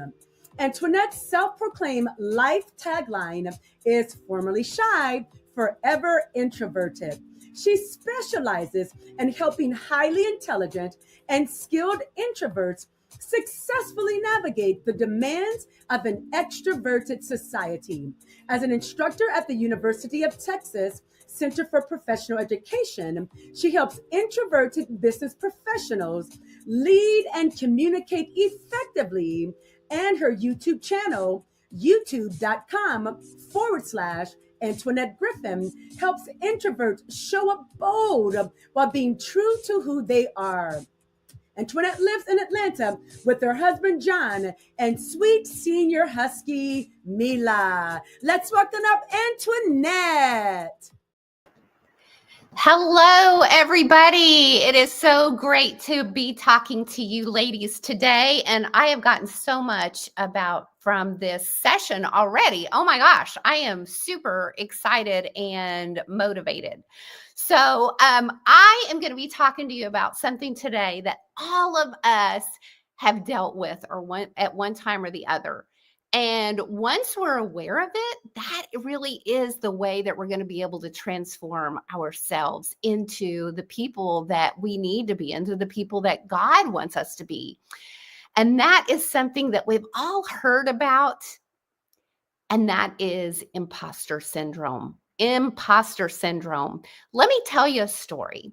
Back when I was in my 20s, I was in a professional organization and I was very unsure of myself. I was shy. I was in this professional organization with a lot of people who really seemed confident. There was this one woman in this organization.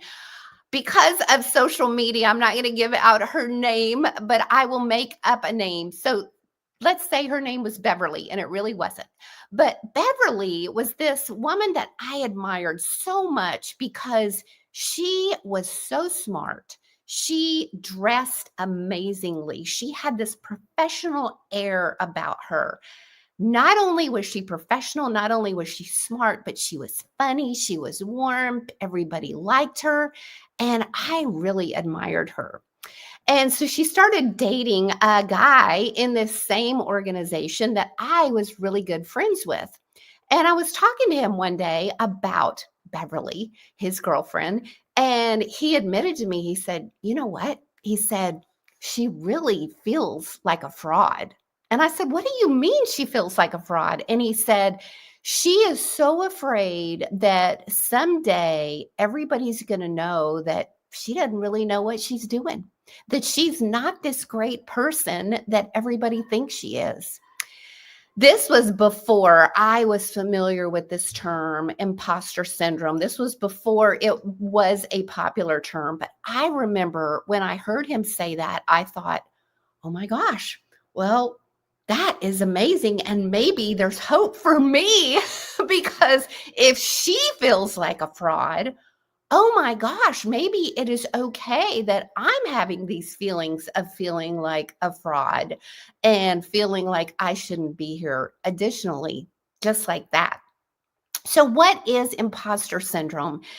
And let me tell you, the reason why I picked this topic to talk about is because so many women do deal with this topic. And that is, it's these psychological feelings of inadequacy. Either you feel like that you aren't up to par with other people, either intellectually, professionally, socially, whatever it is. And don't a lot of us feel that way today because of social media? It's just even more so because every time we open up our phone or our computer, we're looking at how great everybody else's life is. And what do? Human nature causes us to start comparing ourselves to these other people. And what do we do when that happens? We're coming up short. And so let me tell you a little bit about the types of imposter syndrome, because self-awareness is the first step, really understanding, why do I have these feelings of inadequacy at certain times? When does it happen? And what do I do about it? So first of all, let me tell you about who is most likely, and this is based on research, who is most likely to experience imposter syndrome. Women, as I said, are most likely to experience. Also, people that are in the ethnic and racial minorities are likely to experience it. College graduates and college students, in fact, at Harvard Business School, they have asked incoming freshmen, which one of you feel like you were a mistake and you really shouldn't be here? And they actually asked the class that, and asked the class to raise their hands, and hands start to go up around the auditorium because they look around and they see, oh, wow, it's not just me. And ironically, doctors, physicians are very likely to experience imposter syndrome. In fact, 1 in 4 doctors, physicians have said that they experience extreme, intense imposter syndrome. And so when you think about it, it really does affect highly skilled and intelligent individuals.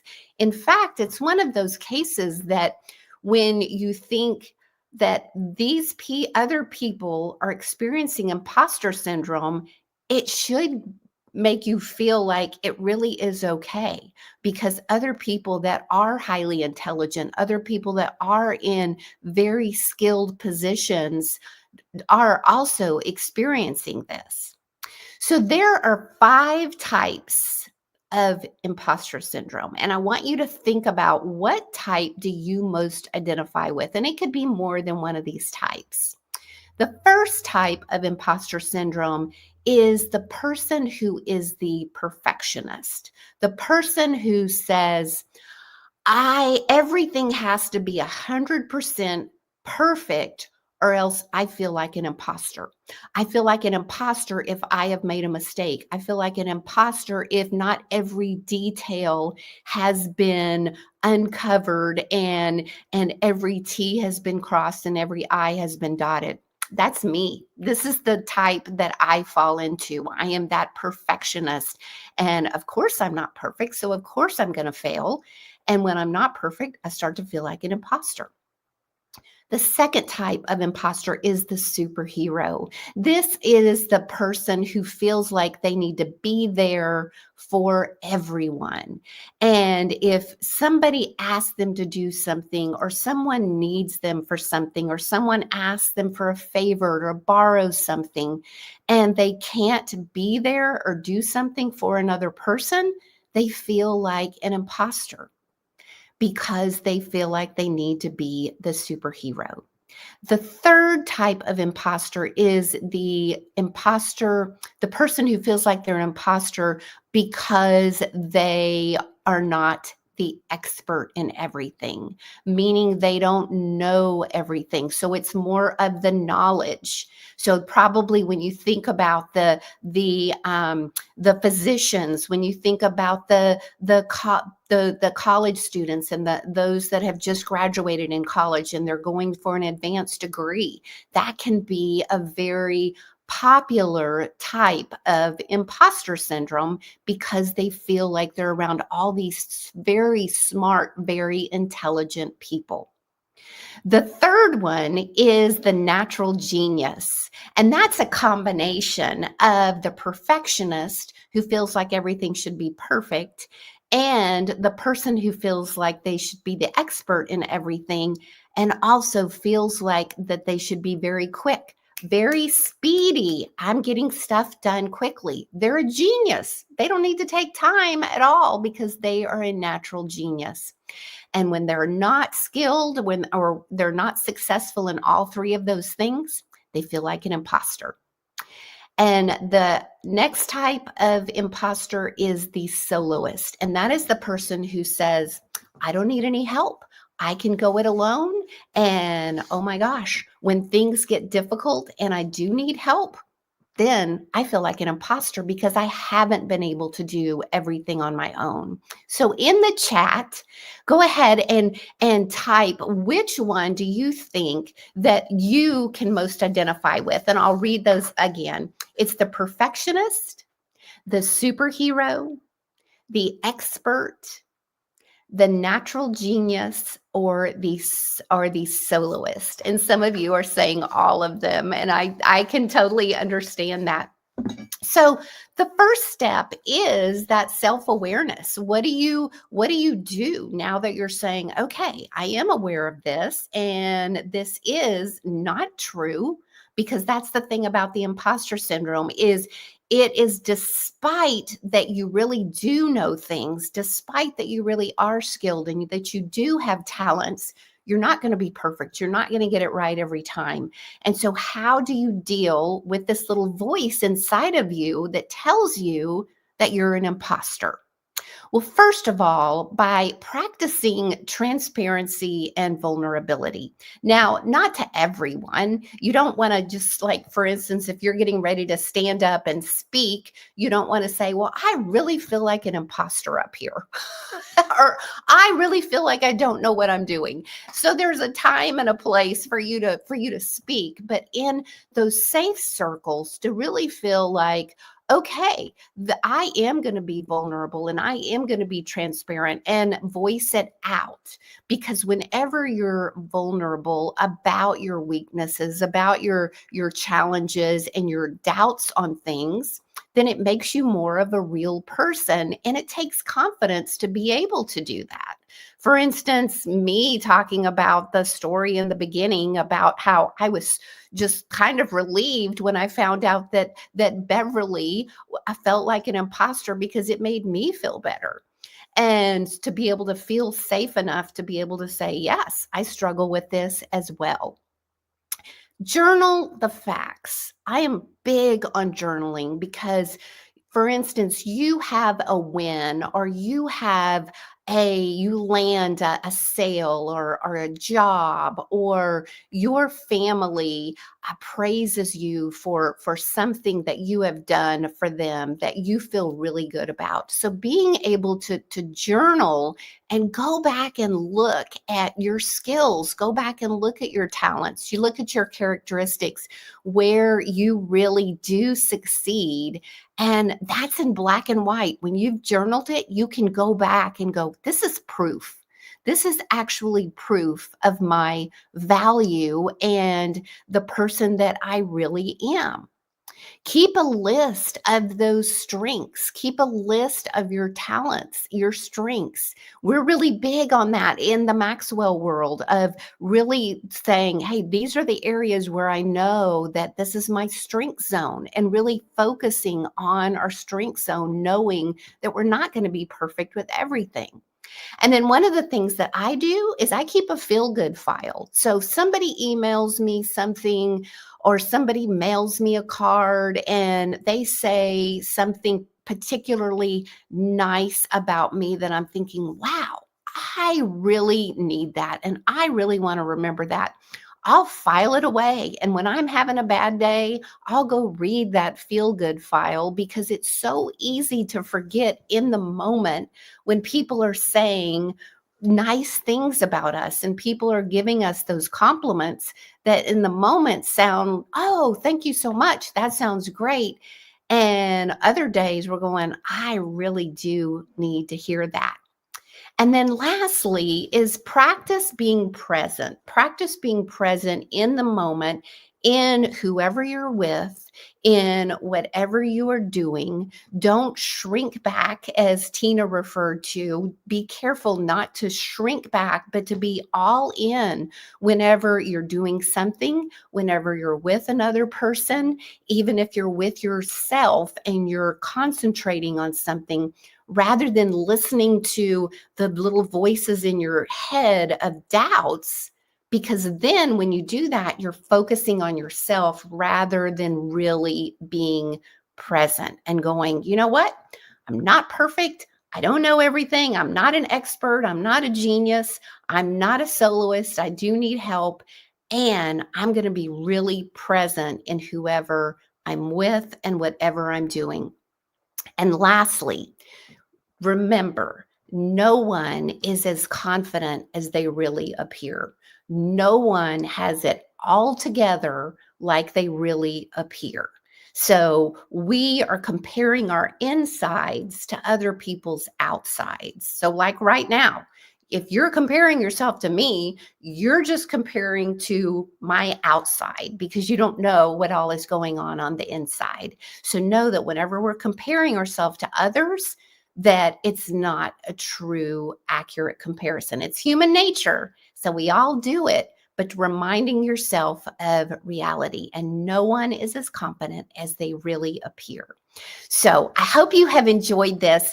As Dr. Kenesha said, I do specialize a lot in introverts. So if you want to check out my YouTube channel, it's youtube.com/Antoinette Griffin, everything about communication, confidence, body language, all from an introvert's perspective.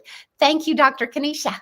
Woohoo! All right, let's give it up for Miss Antoinette. And then all of our speakers and panelists, they are going to actually put their contact information in the comment box and the chat box so that you all can see it. And I wrote down, I couldn't get everything down because Antoinette was dropping some nuggets, but one of the last things she said is, we are comparing our insides with other people's outside.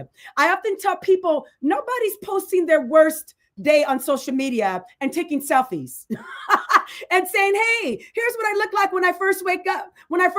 No, someone told me yesterday, they're like, man, all of your pictures are great. I said, that's because I pay a lot of money for the person who does my makeup, which means I have to get up super early in the morning. When I go to, like we don't wake up ready, right? So I appreciate that, Antoinette. I appreciate what you bring to the table. And again, she will drop her information in our chat box. I've got two special ladies, actually, we're going to bring up now because they will have to go. So help me to welcome on the stage. This is actually my first goddaughter and her mom. Let's welcome to the stage, Melissa Edwards and Abigail Edwards. Listen, Melissa, I met you back, in 2009 when I first became a principal. Melissa was one of the teachers at the school that I was at. So tell them a little bit, Melissa, about the intro, how we met, how you got Abby, and then how she came into my life. And I know you all have to go here shortly to another event, but tell quickly sort of where our introduction was. And you all can stay unmuted. You can stay unmuted. Okay. Hi, good morning. My name is Melissa Edwards. As Kenesha said, I'm a 6th grade teacher at Lomitas Elementary School in Victorville, still at Lomitas Elementary to this day. I had been teaching, I think, 13 years when Dr. Williams came on as our principal after we had had a long tenured principal prior to her. So it was an honor and privilege to work under Dr. Williams for 13 amazing years. Also, to watch her growth and her transformation as a leader, because the person that started with me in 2009 is not the person that left 13 years later. So I had a unique front seat into watching Dr. Williams grow into the incredible transformational leader that she is today. So it's been an honor for that. My daughter came to me through foster adoption from the county of San Bernardino, 3 weeks after I started after Dr. Williams started at Lomitas. So we had been prayerfully waiting for our daughter to come to us, and she was born September 20th. Like I said, about a month after I started with Dr. Williams. And so she had a front seat in watching our long, arduous adoption process. There was a lot of hiccups, a lot of stress. And so that's what kind of birthed her mentoring my daughter, because this is her first baby that was born under the tenure of her leadership. So for several years, that relationship was not there. And then I think it was during COVID that I had been telling Dr. Williams for years, I'm raising you at home. I am raising a mini Kenesha at home. I'm tired all the time because I'm raising Kanisha and I work for Kanisha, because Abby just embodies the spirit and everything that is Dr. Williams. So it was during COVID, I had been pushing her to mentor Abby and to talk with Abby and to be a spiritual woman in Abby's life. And it was during COVID that God really grabbed a hold of Dr. Williams' heart, and she called me and said, okay, I'm all in. And that was when Abby was a sixth grader. She is now a sophomore in high school and incredibly successful straight A student, varsity athlete. And so a lot of those things, of course, come down to her willingness to be mentored by godly women. So that is something that Dr. Williams has given my daughter in spades, for which I will be eternally grateful. Oh, wonderful. Thank you, Melissa. Abby, I'm going to prep you for a question, then I'll give a little story. So Abby, my question, because I know that you all have to run, I want you to think about this. What advice would you give young ladies? You are now 15. What advice would you give young ladies your age about being themselves, what success looks like? So think through that. And while she's thinking, so Melissa was trying to push her off on me. Let me just tell the other version of that. She was trying to push her off on me since she was born. I'm like, I'm not having it. I don't have my own kids, and it's a hard no. I work with kids all day long, like no. But then this little girl started growing on me. So she would show up to the school and I'm like, oh my God, she's just like me. She's spinning. There was one time where she was talking, literally, I lie not. She jumped up in the air, did an air split, all while talking, dropped down on the ground, popped back up and didn't lose a breath. I said, this is my type of girl. This is my type of girl. And so then still after that, I was refusing what I knew God had planted in my heart. And then finally in COVID, as she has gotten older, I prayed them like, man, thank you, God, for giving me the opportunity to have this beautiful, and I've seen her literally from a baby until now 15 years, transform into this beautiful young lady. So her nickname is Little Nisha, right? I call her Little Nisha because really she is a spinning image, like Melissa said, of me. Sometimes we're wild. Sometimes we talk when we should be thinking. Sometimes when we talk when we should be saying nothing, right? We should say nothing. We're thinking through our words. And so I embody her. She embodies me. So Abby, as I know you and your mom have to transition out, what is just a tip that you would like to leave with other young ladies of how you have reached your success, great grades? I know you're part of the cheerleading team, very active, very articulate. Like, what advice would you give? And then Melissa, I'm going to tag you after. As a mama of this type of child, what would you give as a mama in supporting a girl that can be active, right? That's spunky, that has a voice, that sometimes uses that voice when you don't want them to use it. So I want to hear your advice as well. So Abby, you go first, babe. I'd say I've had to realize a lot that not everybody's going to like you. Not everybody's going to love who you are, but you can't let them define that. And you just have to be you, no matter what everybody's telling you, like, oh, you can't do this, you can't do that. Like, you just have to truly be you and don't let anybody tear you down.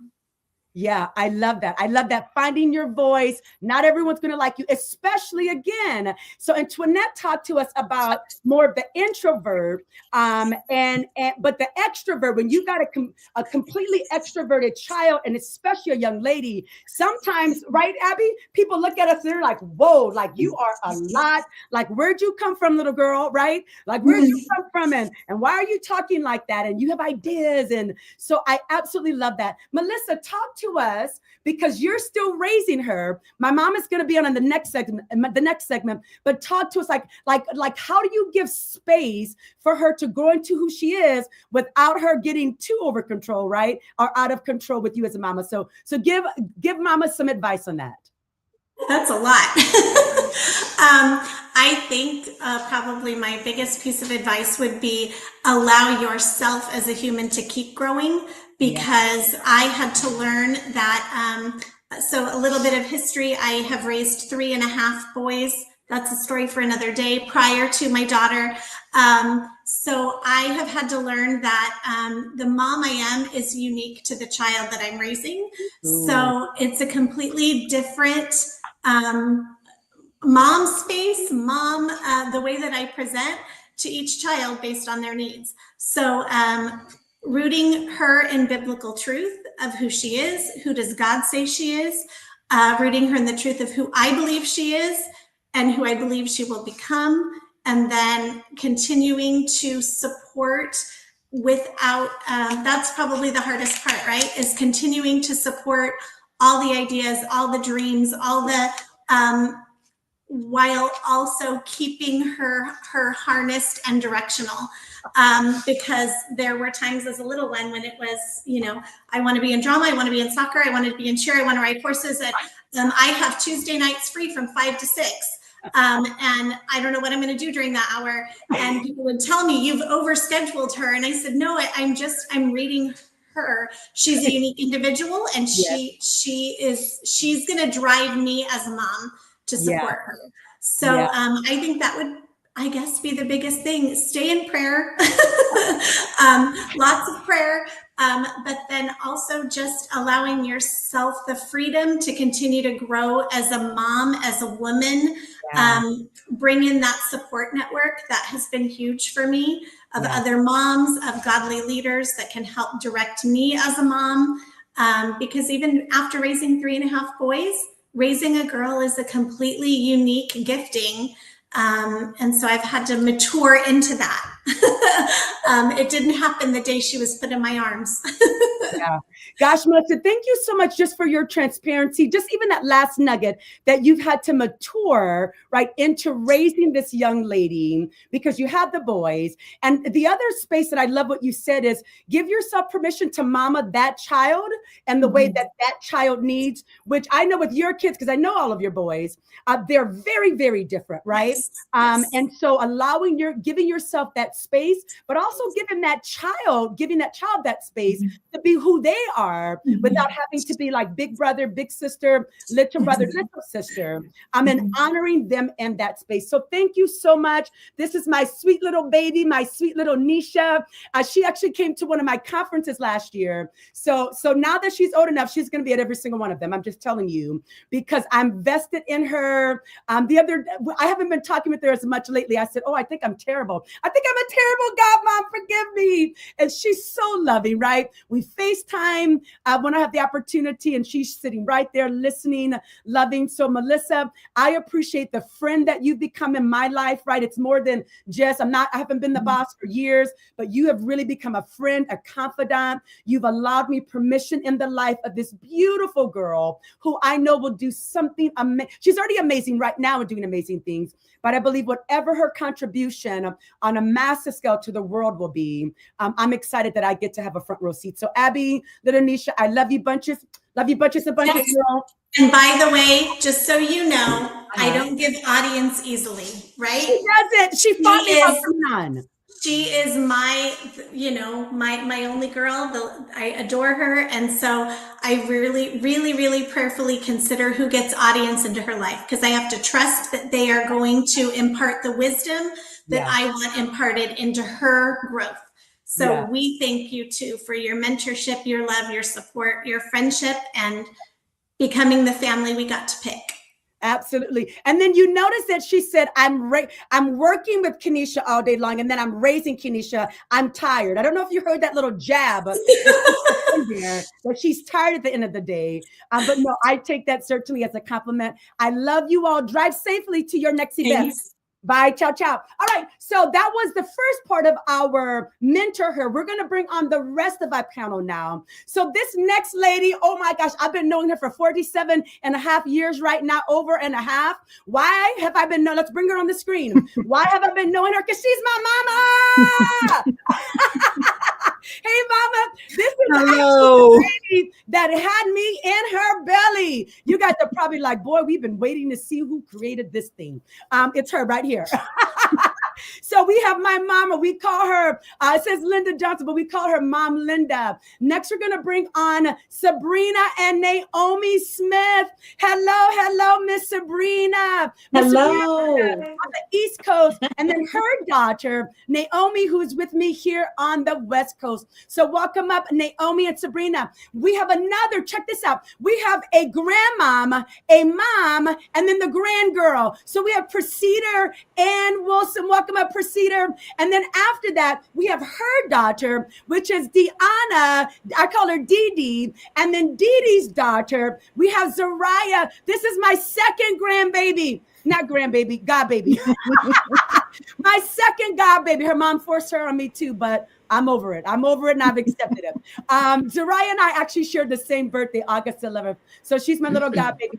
And then we also have on here one of my friends, a local city councilwoman. We have Tiffany and her mentee. So welcome on Tiffany and Bella. So Good morning. Not mom-daughter, but mentor, mentee, which is what this panel is about. So welcome, ladies. And then last but certainly not least, listen, this lady, go ahead and bring her up. She was my teacher in high school. I know it. She's still living and she's still around and looking good. Her name, I call her Coach. She is not a coach anymore. But when I met her, when I was 14, oh my gosh, 14, Coach Denise Graves was a coach at Santa Ma High School in Louisiana. She still works in the same district, but I believe now she's an assistant superintendent, right, Coach Graves? She's an assistant superintendent and has been in the business, I want to say over 40 years, and refuses to leave. So she has mentored me, but also mentored,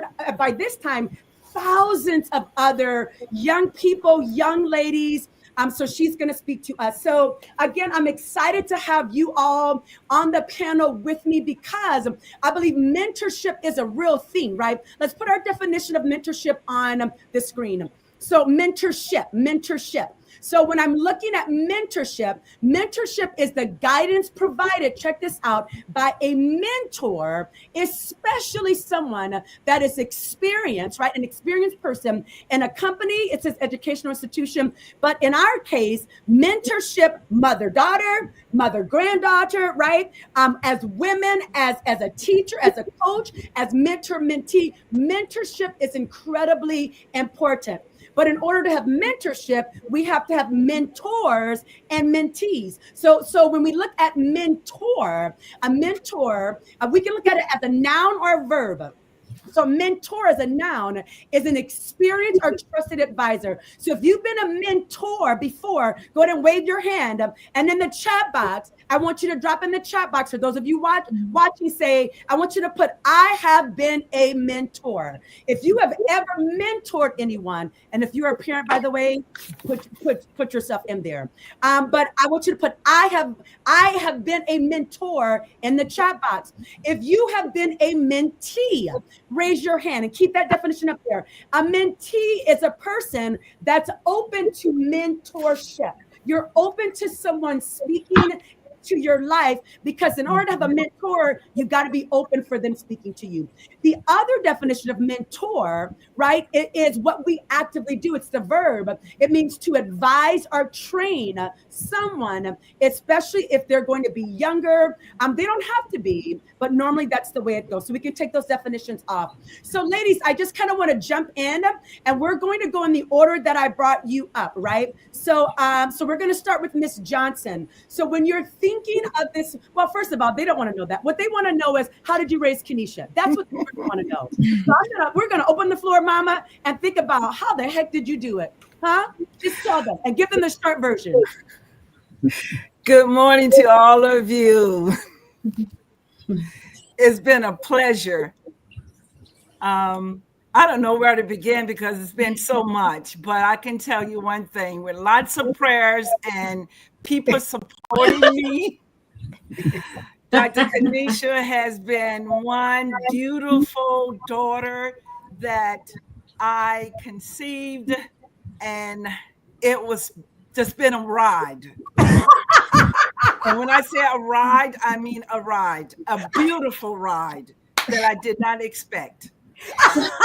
Notice how she said a ride. Then she thought, oh shoot, we're live, and there are hundreds and maybe thousands watching. So let me add beautiful in since she's my daughter. Okay, so let's do this. So I'm gonna jump right in, and my mom hates when I do this, but I'm doing it anyway, right? So my mom had me at 19. And the reason why I want to throw this segment in there is because there are young ladies right now, and you're pregnant, and you're not married, and you're having some doubts. You're embarrassed. You're probably in shame. And I'm telling you, have that baby. And I'm serious about this. I don't care what you think may or may not have been a mistake. I was not a mistake. Do you hear me? In fact, that was the best thing that's ever happened to her. Best thing. I tell her that all the time, right? That's one of our jokes. But my mom was in the South, church girl, right? 19, unwed. So we know what that was like back in 1977, the stigma and all of that comes with, oh my gosh, I can't believe Linda's pregnant with a child. And all that, the shame that society tries to put on young ladies, right? Maybe not necessarily the men, that will cause young ladies to consider abortions. I'm just going there. Abortions, or having a baby, and we hear these stories of moms leaving babies and trash cans. We hear all of this craziness because sometimes we as women don't support each other, even if we feel like we've made a mistake. I have another young mother that's on here, and I've already checked for her permission, Miss Deanna Didi, because Didi, you also had a baby. So I'm gonna actually start there. Talk to us and other young ladies, Dee. Tell us what your story is. Give us a short version of how old were you? Sort of what did you go through? Because you were also a church girl, right? And Yes. I was in church with you. I saw you grow up. Like what was the temptation at the time when you found out you were pregnant? You were not married.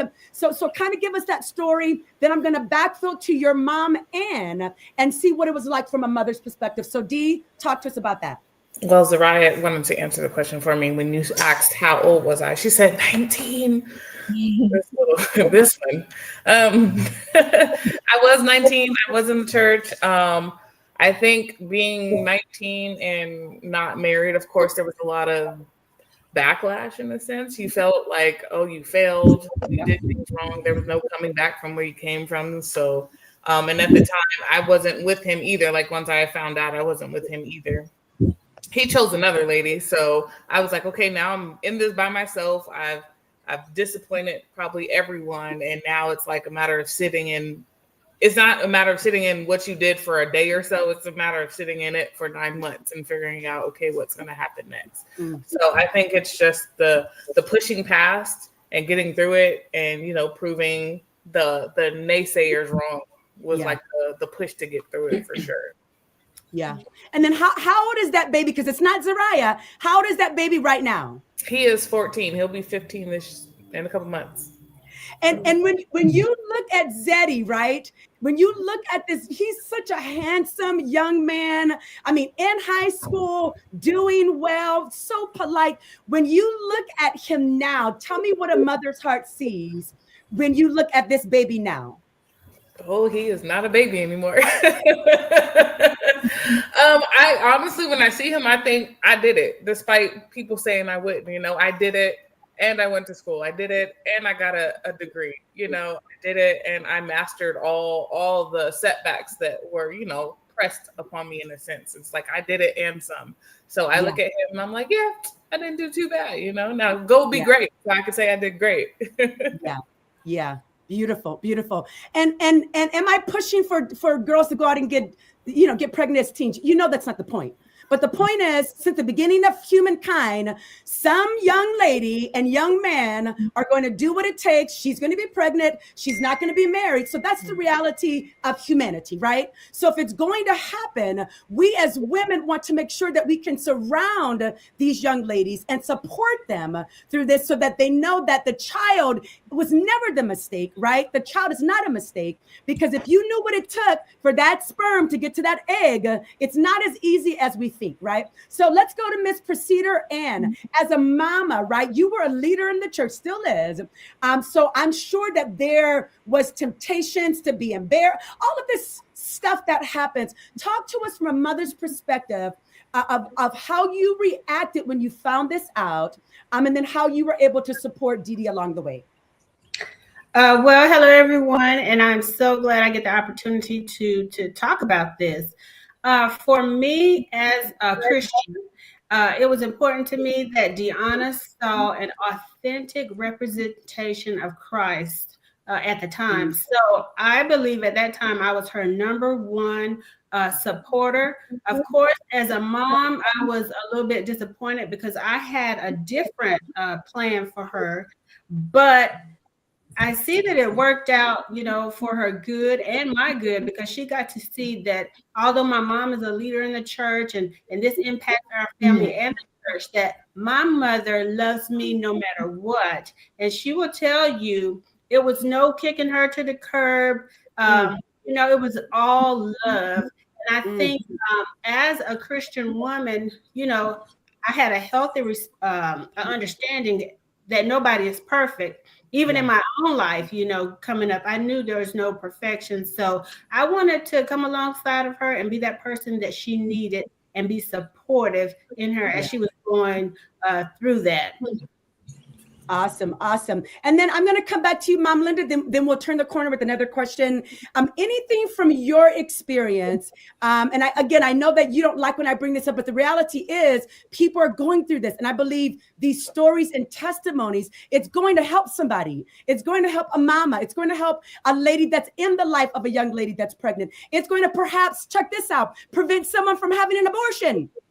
It may help someone say the baby is not a mistake. Life does go on. I could possibly have a Dr. Kenesha in my life if I just had this baby. Look, I turned out great. So, Mom, talk to us just real briefly. Like what advice would you offer, or maybe something from your experience as a young 19-year-old? I know that people were shocked. I know that the temptation was there for you to do something different. So go ahead, real quick, Mama.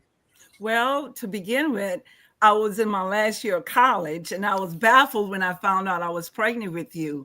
And when I related that to my mother, she was very disappointed at first, but she was a supporter of me. And that's what young ladies need to have if they so happen to get pregnant and not married, to have a good support system. I had my mother, I had my sisters, I had family members, even though I felt embarrassed at first, but I came to the realization that I am human and I'm not perfect. And so I went on. My mother told me to finish college. She was going to keep you. And you at one time thought she was your mother because I was so busy doing my schoolwork. But nevertheless, you have to have prayer in your life. You have to have God in your life. And you have to know that we all make mistakes. No one is perfect, but we have to strive to keep going forward. Keep going forward in spite of. When you think there's nowhere else to go, there is. And if you're a Christian and believe in God, he's there for you 24/7. Never forget that. And so I did that. And I know I made a mistake, but when I had you, I was at Maze. And when I said that, I knew when the moment you came out, how active you were going to be very active. And I'm very thankful because God blessed me with you, no other, but you, Dr. Kenesha. Awesome. Thank you so much, Mama. I so appreciate that. And again, I know people who personally had abortions as well, right? They perhaps didn't feel like they were going to have the support of someone. So if you've been in that space, guess what? You're living, girl. You're living, and you made it over, and you made it through. There's now, therefore, no condemnation. So this is not to condemn anyone. It is for us as ladies to be able to provide a support for each other and know that we do things. Sometimes we're not proud of them, but it's like what Pastor Helene said first. If you were at the beginning, what do we do with the dirt that tries to get us down? We shake it off. So whatever the dirt is that tries to stop us, we shake it off and we keep it moving. All right. So here's what I want to ask now, and I'm going to go to our mentor mentee, Tiffany and Bella. And so tell us, Tiffany and Bella, how has your mentor mentee relationship been? Tell us a little bit, like, how did it start? Was it like, hey, I need a mentor? Yes, I'll be your mentor. Most times it doesn't start like that, but maybe yours did. So give us a little bit about your mentor and mentee relationship. Go ahead, Tiffany and Bella. Yeah, so such great comments already. And I just love the way that this topic is going. And so, yeah, Bella and I have a really cute little story. So I had actually transitioned into a new church, and I was praying. You know, I had come from a situation where I had several people that I was able to mentor and pour into. It really is a passion of mine. I feel like, you know, we all have a calling, we all have a purpose. We have to steward that well. And part of that is passing along our knowledge and experience to the next generation or to whoever God brings in our path. And so I was praying, God, send me people that I can be faithful with and that I can help mentor and encourage and equip. And this is a true story. Bella walked up to me one day in the lobby and she was just like, I'm Bella and I'm here. And I had been praying. And so I was like, God, send someone, but give me eyes to see them when they come, because I don't want to miss it. And so here she was one Sunday morning, and I went to my lead pastor and I said, do you know who this individual is? And he said, yeah, in fact, I do. And I said, great. Can I have her? This is my first time at this church too. I was just visiting with my mom, and I had walked past her and I was like, that's a cute young lady. And I was like, I'm gonna turn around and introduce myself. I don't know why. I'm shy. I don't do things like that. I was like, I'm Bella. And I was like, I actually don't know what to say now, but so it's just really cool. Awesome. Talk to us about an intense moment through mentorship where maybe there was some counsel or advice given, and maybe there was pushback, or there wanted to be pushback. Have you had one of those moments where yeah, mentorship is great until it's not, right? It's great until the mentor challenges you and then you don't want to do something, right? Or it's difficult. So give us a little snippet on have you had a challenging moment like that? She's a good sport. I think if she's honest with you, yeah, I've called her into uncomfortable spots, but I usually give her a heads up. I'm usually like, hey, you're probably not going to want to do this, but this is going to be for your betterment. And I have to say, she has an amazing attitude. She's always willing to say yes, but if she's honest, she definitely would tell you that she's like, I'm scared, right? Yeah, because specifically we have some opportunities coming up, and I've told her, I go, you're going to be up there and you're going to be teaching in front of people, and tell them how you feel about that. I am freaking out, and I'm trying to tell myself I'm more excited than I am scared. It'll be a lot of leadership challenges for me, and having to create my own worship team. So I'm super excited, but I'm like, oh my gosh, I'm freaking out. I don't feel equipped, but I know that that's how God uses us the most. So, and I would say this to everybody, God can give us the ability, I believe, to see things in other people. And I see the leadership in her. I see the giftings and the talents that have been placed inside of her. And so I do my best to call those things out and to say, this is how I see you. This is what I see in you.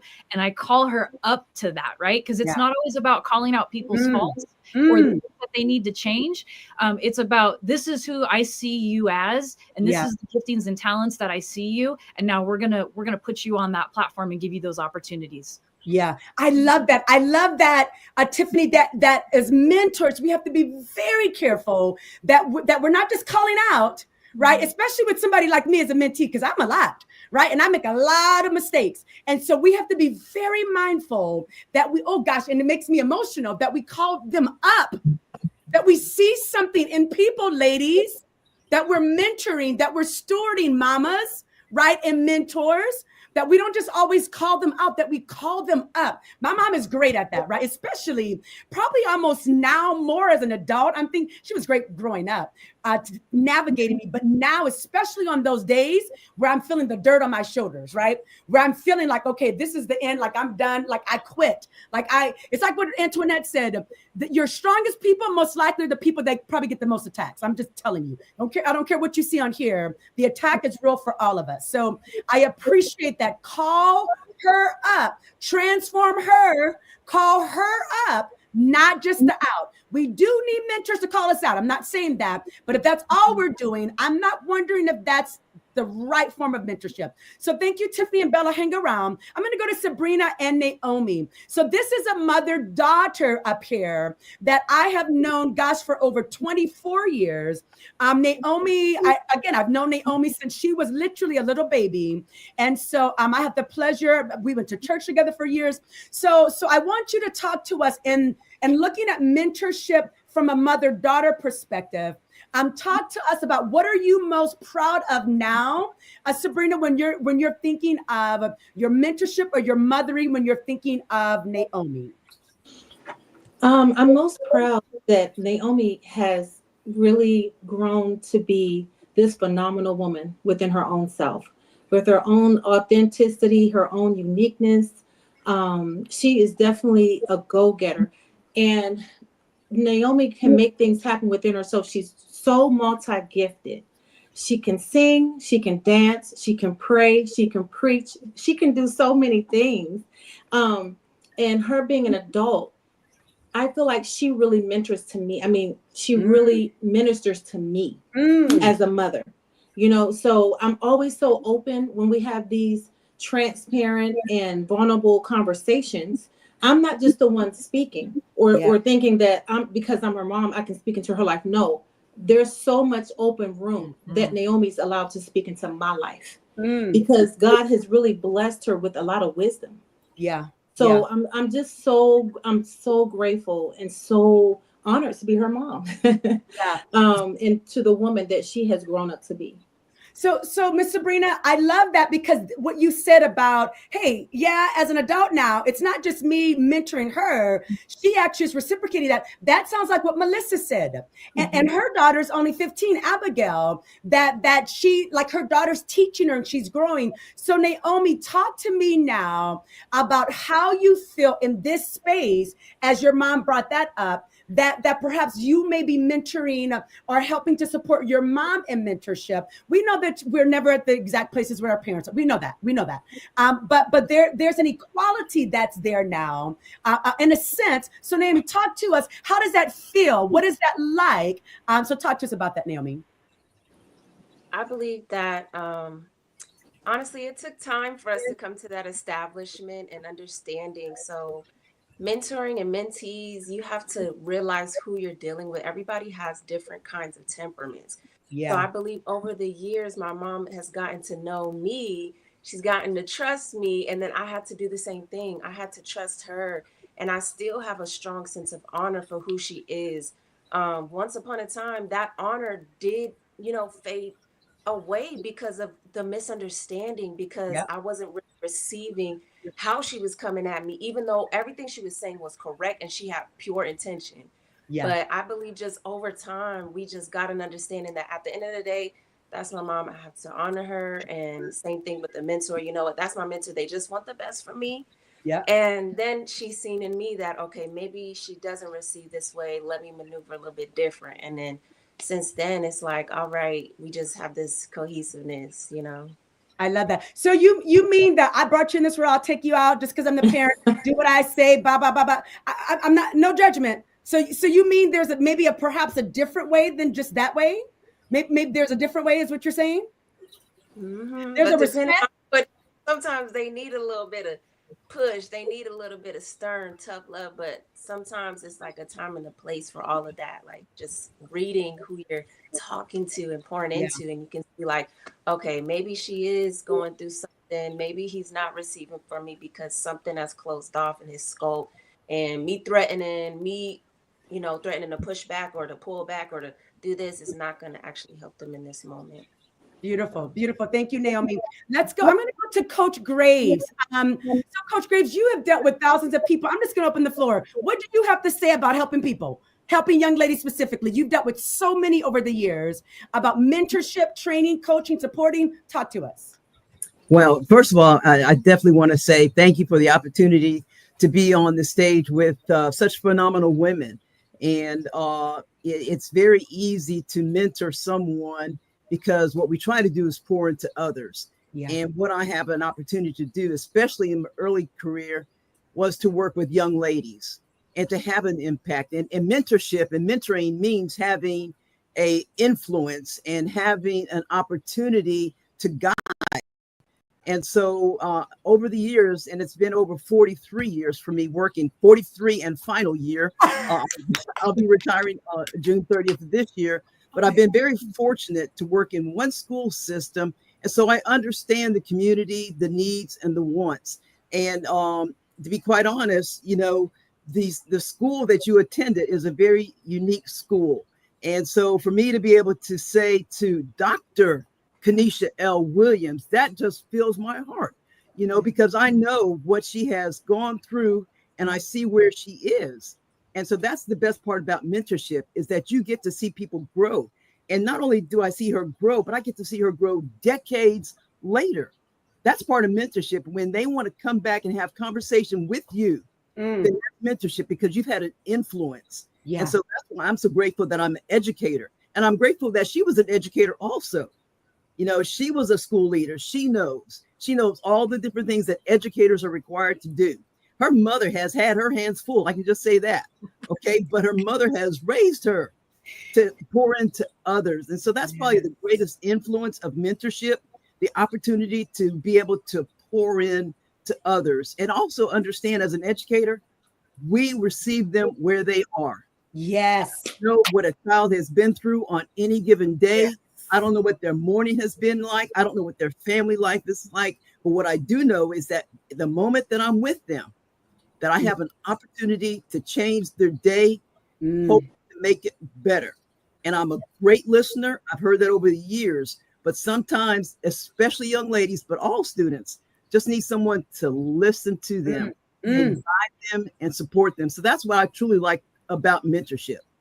Yeah, I love that. I love that, Coach. It's like we see them where they are, like in that moment, right? And oftentimes, as you heard me say with one of my friends earlier, Dr. Catherine, she saw me in a moment that wasn't good, that I was being kind of outside of my character in public, right? In a public area of leaders, but she could see me in that moment as one of my mentors, not judge me in that moment.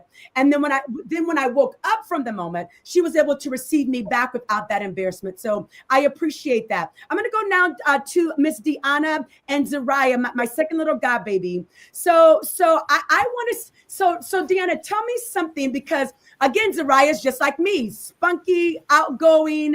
I mean, we'll take a picture in a second. You don't have to guide her. She's like, let's go, baby. You want a photo shoot? You want a picture? No. How about a photo shoot, right? So my heart and her heart is together. So talk to me about what it's like. Tell me her age, what it's like raising her. And then I'm going to add 𝙬𝙗. What is one thing, 𝙬𝙗, that from your age that you want other young girls to know that's going to help them be successful? So Dee, we'll start with you, and then we'll go to 𝙬𝙗. Okay, so 𝙬𝙗 is 7. She's going on 8. And like Dr. Kenesha said, she is much like her. So raising someone who is very confident at such a young age, who's very smart, who will tell a teacher that a kid is doing something wrong and they didn't do their paper right and is confident in it, you know, learning her place on what to say and not say. It's challenging, but I find it a good challenge, because I see her confidence. I see that she can become potentially this great leader, this great person. That's why I was like, oh, Dr. Kenesha, don't you want another one?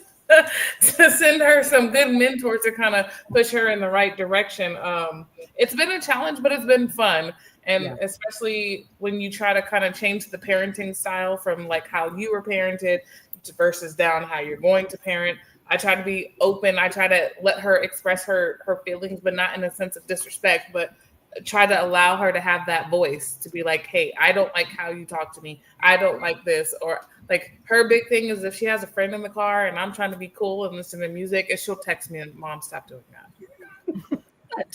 So I like to try to kind of support her individuality, but at the same time, give her the world and let her know that she can have it. So it's a challenge, but it's a fun one. I feel like she's gonna be that girl. Yeah, she is that girl. She's that girl. Look, she already is that girl, which is why I told Dee called me and said, "Do you want to think about being her godmother?" I'm like, "No, I don't." Like, no, I don't want to think about it. Like, she did. No. She said no. I said, listen. I said, give me some time to pray and think, and don't ask me. Didn't I tell you that, Dee? I said, don't ask me.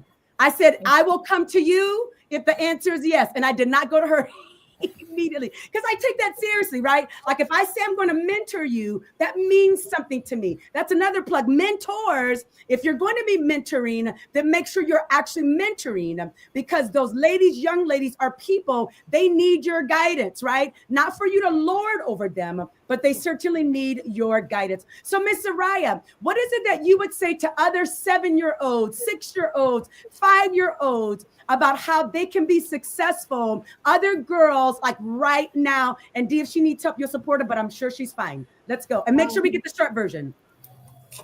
What would you tell the girls? Be confident. Ooh, what else?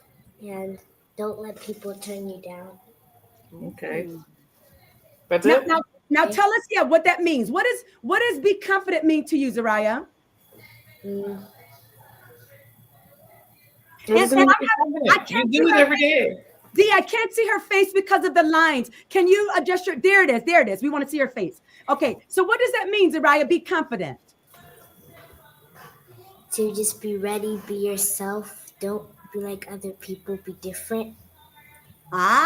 So don't be like others. And we heard that earlier today. Be different, be confident. And one other thing, is there anything else you'd like for us to know? Then this is from the lips of a 7-year-old girl. Anything else, 𝗓𝗏, you'd like to say to other young girls?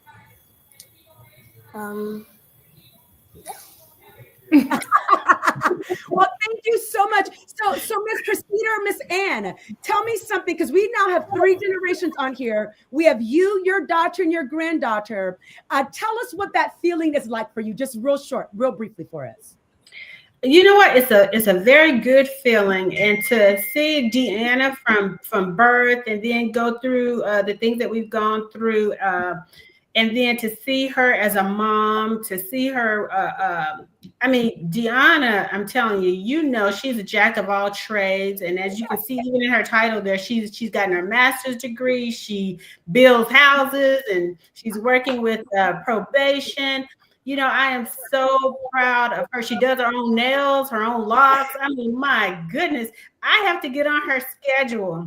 But, I would say, what I would like to leave is just be supportive. And I would say unconditionally supportive of your kids, because even when they leave their house, your house, they still need you. But and be authentic and an authentic representation of Christ, because she even has her founder of Dive Deep with Dee, which is where she mentors a few ladies in the Word of God. So I'm just extremely proud of her, and just continue to pray, for the balance. Amen. Because she needs the balance.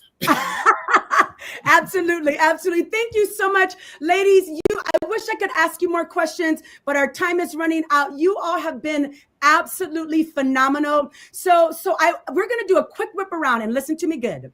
In 15 seconds to 20 seconds max, I'm going to ask you, and Miss Ann, I think you just left us your nugget.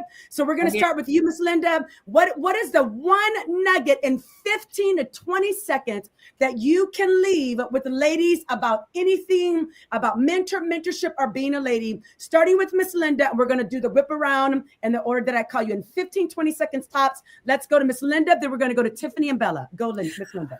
I would say have an open ear. That means be a good listener, have open communication with your mentor or your mentee, and respect each other as you go along. Push forward, grow. Awesome. Thank you, Mama. Okay, let's go to Bella and Tiffany. 15, 20 seconds each. Yeah. So, I mean, I think we have to ask ourselves, what kind of legacy do we want to leave? And it's all about taking the gifts and talents that God has given us and giving them away. I'm always telling the people that I help develop, who are you developing? So create developers, those people that God has given you or who are brought into your path. Be faithful with everything that is given to you, and think about what kind of legacy is it that you want to leave. Awesome. Awesome. Miss Bella, after there, we're going to go Sabrina, then Naomi. Go ahead, Miss Bella. I think the biggest thing that I'm learning is to not say no, to say yes, because you're not going to learn anything if you keep saying no, even if it's scary, it freaks you out. What are you going to learn if you're not going to try it? So keep saying yes. That's my biggest thing. Awesome. So we'll go Sabrina, Naomi, and then Dee. I'm going to get one closing thought from you after Naomi. Go, Miss Sabrina. There was a saying by Oscar Wilde that said, be yourself because everyone is taken. Embrace who you are. Love God, love yourself. Because when God created us, he created masterpieces. Let him show out and show out on who he created us to be. Awesome. Thank you, Sabrina. Miss Naomi, and then Deanna, then Coach. I would say that everybody has something to give. So don't be afraid to give out what you have. When you're taking those people under your wing, they're looking to you to see how they can soar. But at the same time, on the flip side, as a mentor, you don't have to just become a dumping ground for them to just throw all their. There is a standard. There is different things of how you got to where you got, and your story is valuable and needed. We need you, and they need us. We need each other in this thing. Awesome. Awesome. Let's go to Miss Deanna, then Coach. I would say just make the most out of your mistakes, to move other people, to make meaningful life decisions. So any mistakes that you make, use it as a tool to be able to minister and mentor other people. Love it. Love it. And then let's go, Coach. Okay, well, first of all, one of my favorite titles is Coach, and I love hearing that because that's when I had the most influence on people. And so I love hearing Coach today. I just absolutely love it. But the other thing is, I always want to be of assistance to someone. But if I can't be of assistance, I certainly do not want to be a hindrance. And so that's the way I move forward. Be assistance.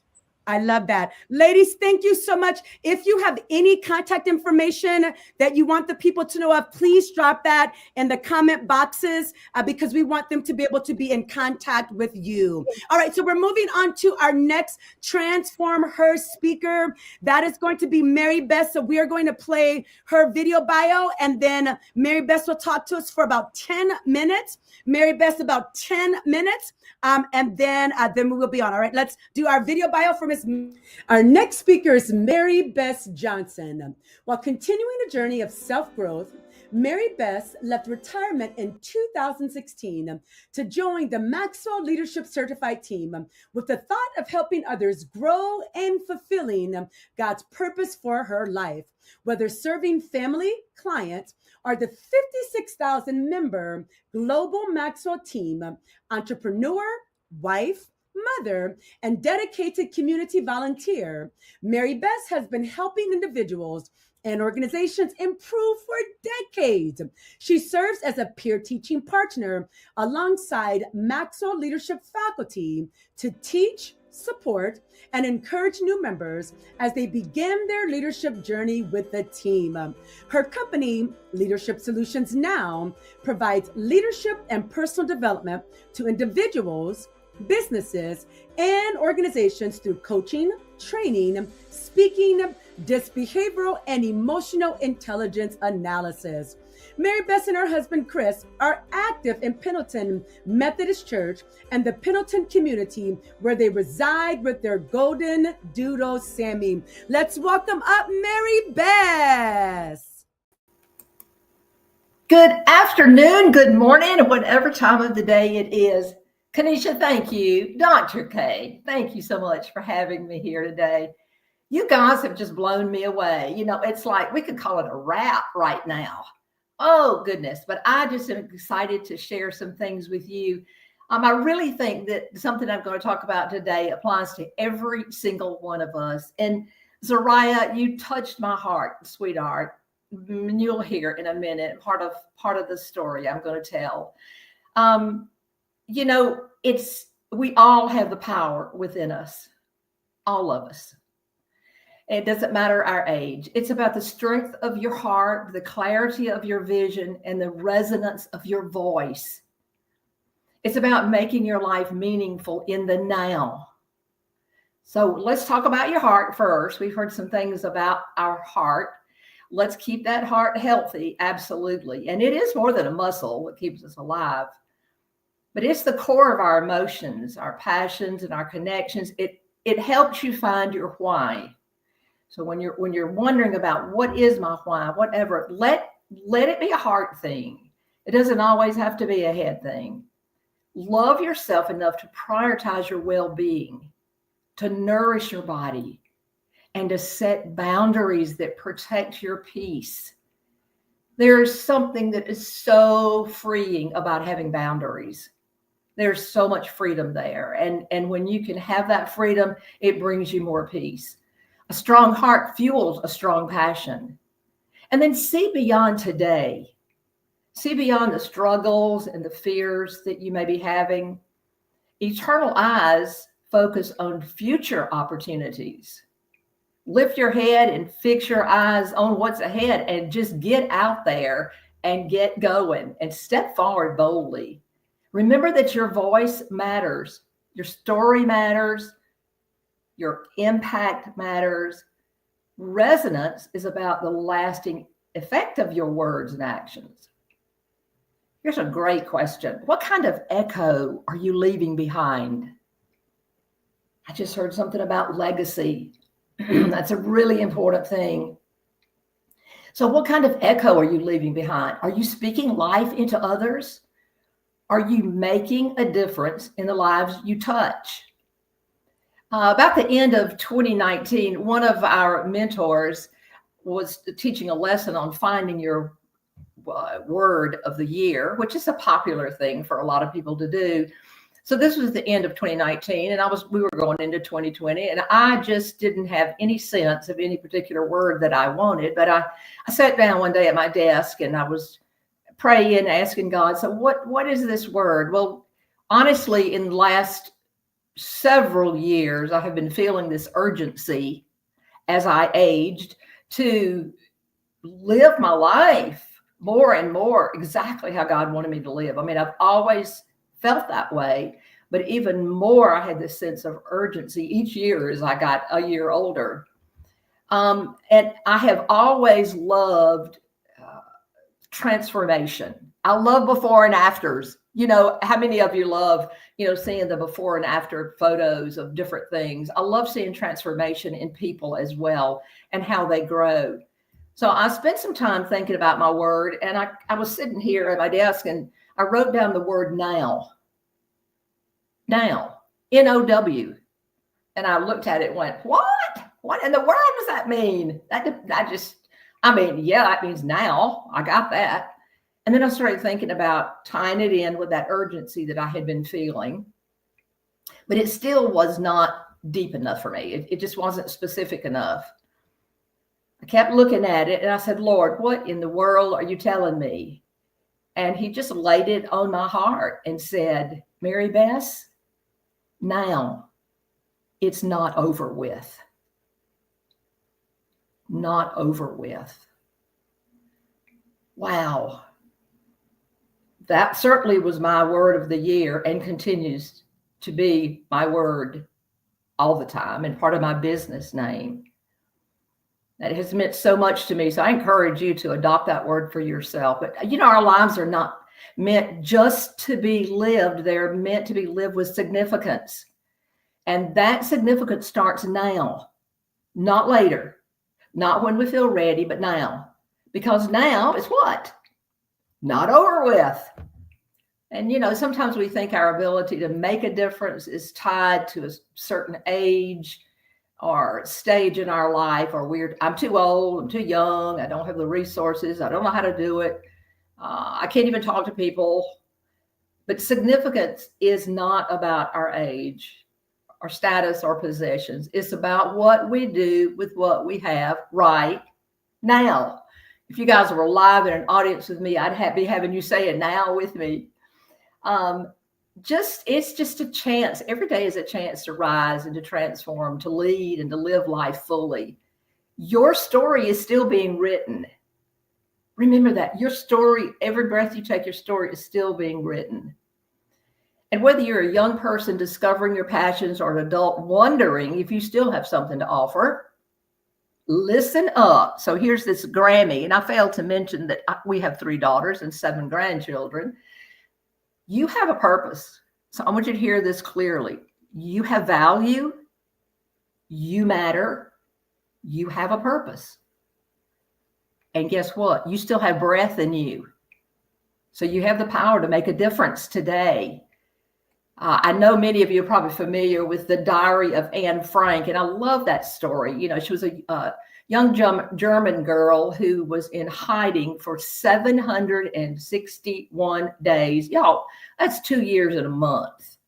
Can you imagine Dr. Kenesha staying in hiding for 761 days? No, or me either for that matter. But Anne left words in her diary that continue to inspire generations, and she was just a young girl. Now then, on the other hand, think about Colonel Sanders and Kentucky Fried Chicken. That business did not become successful until Colonel Sanders was in his 60s. So you see a huge difference in the age there, but it doesn't matter. They didn't care. They didn't worry at all about their age. Significance is not about how we live our life, how long we live our life, but how well we live our life. I'm reminded of the day last year, it's been close to a year ago, when a friend's granddaughter died in an auto accident on her 8th birthday. Her vehicle was hit by a drunk driver. As tragic and sad as this is, I just cannot begin to tell you the stories that have come from it. Her name was Hadley. She was a ray of sunshine in every single situation. Family, class, church, school, gymnastics, horse rider, everywhere. She just had that natural ability. She was always encouraging people and making them feel special. Y'all, she lived in the now her entire life. Her story will eventually impact thousands of people over the years because they've started a nonprofit organization that's called Smile Like Hadley. And it's to support and the safe driving, of course, and to stop impaired driving. Her legacy will live on in others as they support this and show acts of kindness just like she had done. She didn't wait. It was now for her, not over with. As I mentioned, significance is not about how long we live, but how well we live.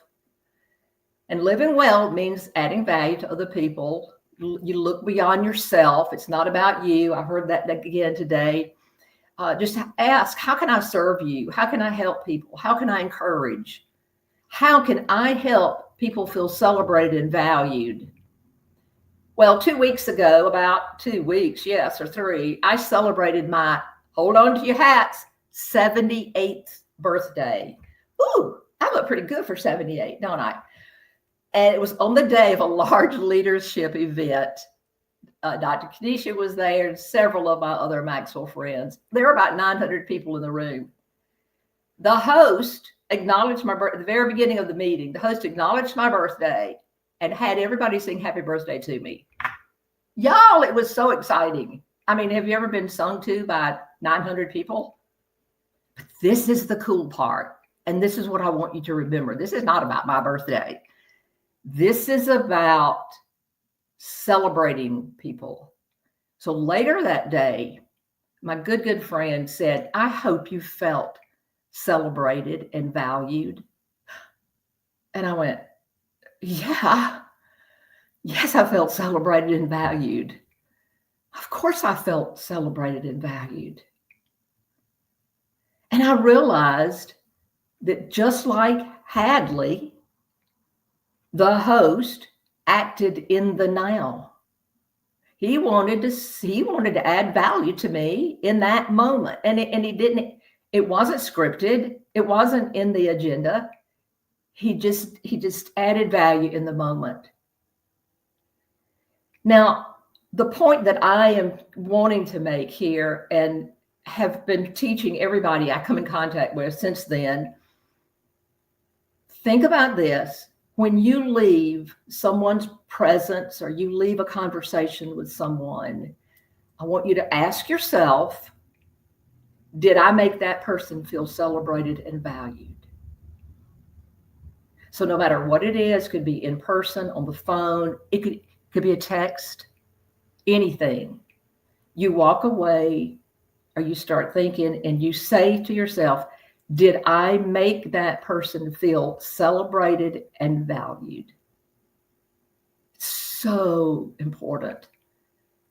So sometimes making a difference isn't about, great big gestures. It's just little things that we can do. Offering a kind word, listening when someone needs to talk. I've heard a lot about listening today too. Hey, how about standing up for what's right? Those boundaries I was talking about too. Having those boundaries and know what you stand for, knowing your values, or sometimes just simply showing up. Moments like this make people feel celebrated and valued when you leave their presence. And that's just how I felt that entire week we were all together. It just affected me in such a way. And like I said, it is not about it being my birthday, but just impressing upon me how much I want other people to feel celebrated when I leave them. We could create a ripple. How many of you have thrown a rock in the water and you watch the ripples go out from the center? Well, how about this? Why don't you be the rock? You jump in the water and you allow your ripple to go out and impact others. So today I want to challenge and encourage you. Don't wait. Don't wait. Don't assume that you're too old and the best days of your life are behind you. And don't assume that your best days are in the future because you're too young to make a difference. Your moment is now. Your ability to make a difference is now. Your purpose is now. You still have breath in you now. Don't wait, because no matter your age or your past or where you are right now, you are not over with until you take your last breath. Thank you. Oh, Mary. Phenomenal, girl. And again, happy 70th birthday. I have a video. I wanted to have it ready. I didn't prep it, where this girl was dancing. I mean, there were about 1,000 people watching. She was dancing and moving. So I love your now. Thank you, Mary Beth. I love that now, folks. She taught us not over with. So we're going to move right into our next speaker. Now, I know I had on the flyer 9 to 12. Obviously, we're going a little bit over 12, but I promise you it's going to be worth it. This is our last Transform Her speaker for today. And we're going to listen to Miss Becky. We're going to listen to her video bio, and then she'll be the next voice that you hear. Becky Spieth is the CEO of Leaders Empowered, a premier leadership development consulting firm. She has over 3 decades of experience as a top-level leader, corporate executive, strategic business executive coach, television and radio host. She supports positive, measurable, and lasting transformation in business within the public and private sector, government entities, entrepreneurs, and ministries. She serves in the mentorship faculty for the Maxwell Leadership Certified Team, specializing in business building. She's a founding partner of the Maxwell Leadership Certified Team. She is an executive program leader while also serving on the Maxwell Leadership Certified Team, President's Advisory Council, as the Engagement Committee Chair. Becky serves as a coach for one of the world's top tier AI software companies and has the privilege to be a TEDx Atlanta speaker coach. She holds a bachelor's degree in ministry and business. Becky is a strategic-minded and purpose-driven, with her lane of genius being equipping and empowering growth-minded, servant-hearted entrepreneurs and multi-generational, multicultural leadership teams with an unsurpassed level of excellence. She is passionate about optimizing results through high performance, and valuing people. As a visionary and ambitious achiever, Becky is the recipient of many awards for business excellence, including Woman of the Year. In 2017, she was the first recipient of the prestigious Maxwell Leadership Allow Room for Faith Culture Award. Becky is the wife to her high school sweetheart, mom of 3 amazing children and 2 children in loves, and is the lovey grandma to Oliver. Becky loves combing white pottery beaches and playing with her golden doodles and Yorkie. While being a catalyst of positive change in both business and ministry, she is a woman of faith and a fierce prayer warrior. Let's welcome Becky. Wow, this has been an incredible day. Thank you so much for having me. I want to tell you a little bit of a story and really just pull back the curtain on my life. I almost died twice, not in the metaphorical sense. I mean, literally fighting for every breath, wondering if I'd ever wake up again. And somewhere between surviving and slowly breaking, I realized that there's more than one way to die. You can die without a heartbeat, but you can also die emotionally, mentally, spiritually, long before your body ever gives out. And for years, that was exactly what was happening to me. I can remember the feeling of his cold hands as they gripped my throat tighter and tighter, looking into his rageful eyes, thinking, I just wish he would finally do it and end the pain and the suffering once and for all. Surviving a body that wouldn't stop breaking down, surviving a marriage where I was emotionally divorced. We were 2 people just sharing space, but my soul was starving. Surviving cycles of abuse that ran through my family line like a curse that nobody knew how to break. Until one day, my heart couldn't take it anymore. And it broke. Right there in the middle of the grocery store. It was supposed to be just a simple trip into the grocery store, grab the bread, check out, go home. But instead, my heart took off. The tachycardia hit so fast, I really had to grip the handle of the grocery cart. It felt like my heart would beat right out of my chest as it pounded faster and faster. And in that moment, it wasn't just my physical heart that was racing. It was years of grief, heartbreak, disappointment. It all was rising up to the surface. The trauma of almost dying twice, it was the pain of living every day with RSD, which is reflex sympathetic dystrophy. It's a chronic pain disease that feels like burning razors from the inside out. They actually say that that disease is more painful than childbirth, amputation, or cancer. And I've had 3 children naturally, so I can attest that that's true. And even to this day, I can't remember a day without that nearly unbearable pain. And the weight of realizing that I was fighting the same battles that my mother, my grandmother, and my father's mother fought too. And suddenly I heard this whisper. I don't know if it was God or if it was just my soul finally speaking up, saying, you were not meant to carry all of this. It hit me right there in the grocery store. I remembered reading Proverbs 4:23, and I realized for the first time, this wasn't a suggestion. It said, above all else, guard your heart, for everything you do flows from it. But nobody ever taught me how to guard it. I spent my whole life guarding everyone else, keeping the peace, filling the gaps, holding it all together. And somewhere along the way, maybe it was after my innocence was taken and violated at a tender age of 3, I stopped protecting my own heart and started focusing on everyone else. Maybe you know exactly what that feels like. Your heart might still be beating, but inside, a part of you might have died a long time ago. And when your heart's broken, it's hard to see anything else but survival. I can remember standing there with my hand on the grocery cart thinking, God, is this it? Is this the story for me? I just survive life. Isn't there any more?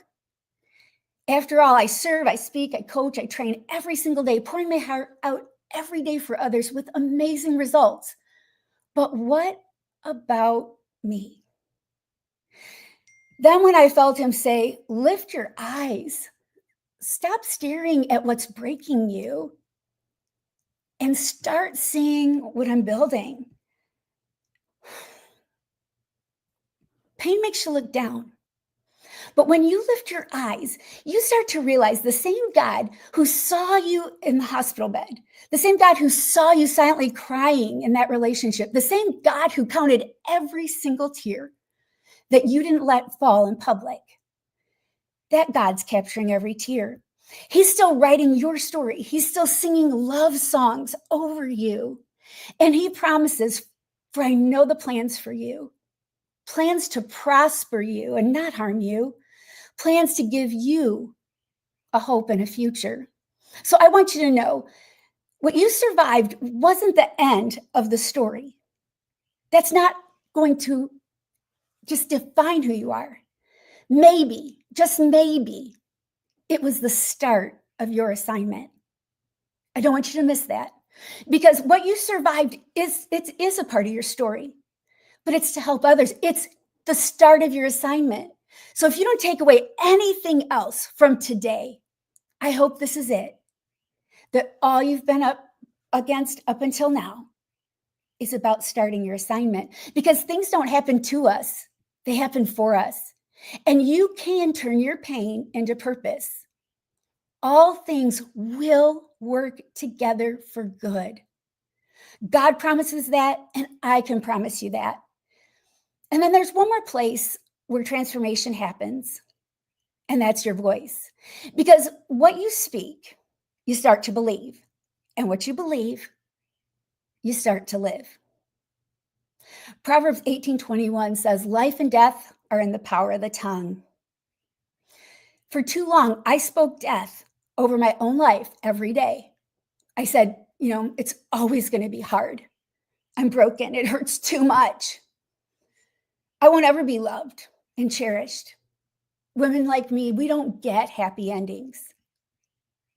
Until I heard God say, if you keep agreeing with the enemy's words, don't be surprised when you start living his plan. Wow, that grabbed me. So now I refuse to give a voice to or to focus on the pain, because that's the enemy of my destiny. So I seldomly speak of it, and nobody really knows. Maybe you're hiding behind a mask as well. When I heard that if I kept agreeing with the enemy's words, not to be surprised when I started living or continued to live his plan, not the purposeful plan that I knew I wanted to live, it was like a lightning bolt struck me. It pierced deep into my soul. And that was my moment.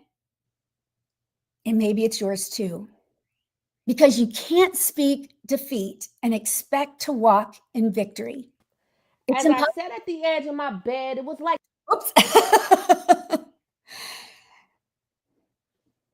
Isaiah 55:11 says, my word will not return void.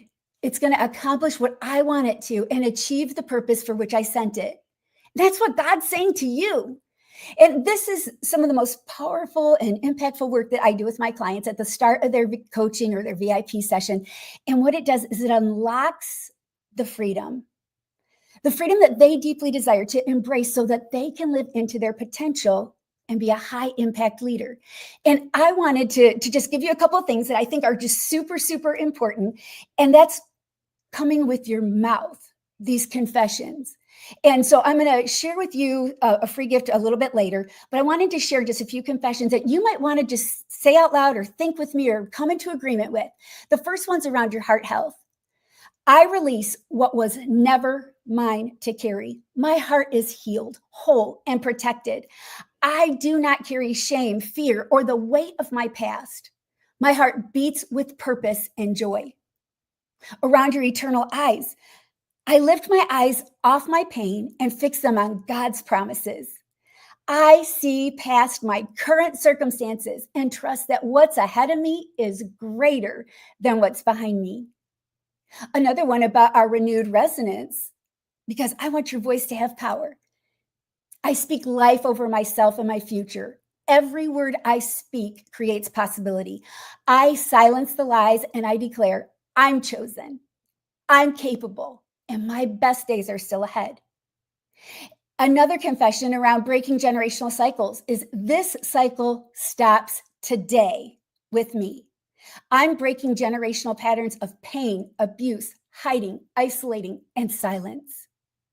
My family line shifts towards healing, hope, and freedom, starting right now.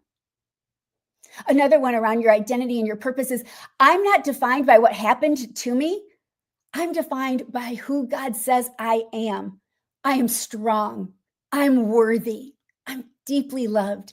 And I'm created on purpose for a purpose. If you think it's impossible, I want you to know that God says all things are possible. If you think I can't figure it out, God says, I'm going to direct your path. So here's the question that only you can answer today is, what are you going to carry out of this moment? More pain, more silence, more shame, more the same? Or will you finally choose to transform her, your heart, your eyes, your resonance? You don't need more time. You don't need someone else's permission. You just need to say, yep, it stops here. The cycle breaks with me today. And I promise you, when you heal your heart and when you fix your eyes on what's eternal, when you speak life, even when everything in you wants to give up, that's when the real change starts. That's when you stop surviving and you start living, thriving, and you can pass it forward to others like we did today. It's too good. You just can't keep it to yourself. So I want you to say something with me. Today, I declare, my heart is guarded. My eyes are lifted. My voice speaks life. And my story is just getting started. You know, God has something better for you. And there is life, and you can have it more abundantly, because if I can, you can. Today's the day of transformation for you. Ephesians 3:20 is one of my favorite verses in the Bible. And it says, God wants to work in and through you to do super abundantly more than you could ever ask, think, dream, or imagine. And I know you probably have a big imagination. Today's a new day. So what I want to do is I want to give you a free gift of 27 of confessions and things like that. So if you'll give me just a second, I'm going to throw up a QR code up here for you.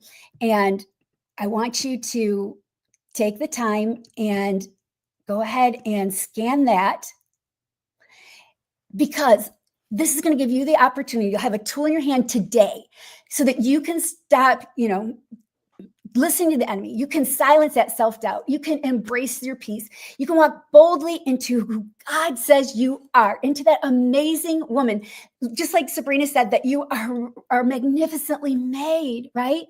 These are going to affirm your worth, your identity, and your purpose.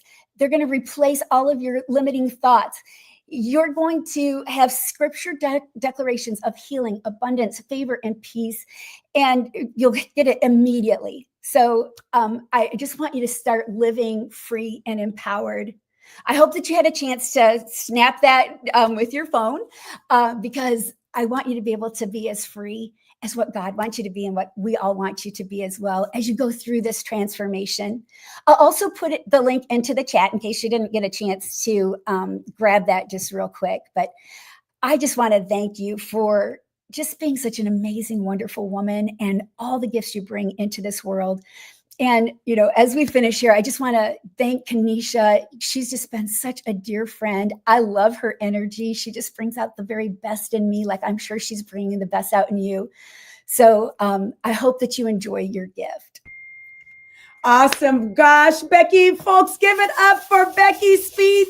And listen, this lady is a powerhouse. I remember one of the things that caught my attention with you, Becky, was you were doing a training in one of the Maxwell conferences years ago.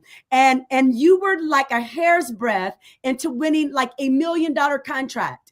Not contracts, like in one contract, I want to say like she was like 99.9% away, and she didn't land that one. Someone else did, but she was that close. And I'm confident, I've been saying this for years, that she is going to get that $1 million contract, because it's not about the $1 million. It's about the impact that she gives. So thank you so much, Becky. Please be sure to drop all of your contact information in the chat box so that our audience can see. So we have another young lady that's coming up. She's just going to give us 1 minute of speak the word. Her name is Danielle Tinsley. You want to look her up. Who's Tinsley on Instagram? She's amazing. And she's just going to give a spoken word for like 1 minute. Today's her birthday, so she's not on with us live, but she sent in a quick video for us. Sniper literally had a hit out from my heart. Like he ripped it out of me, took it and crumbled it like a stale cookie, and then he took all of me. God, I know I said I would be laid out into the Bible, drenched into Proverbs 31, laid out into that one came, but it didn't happen that way.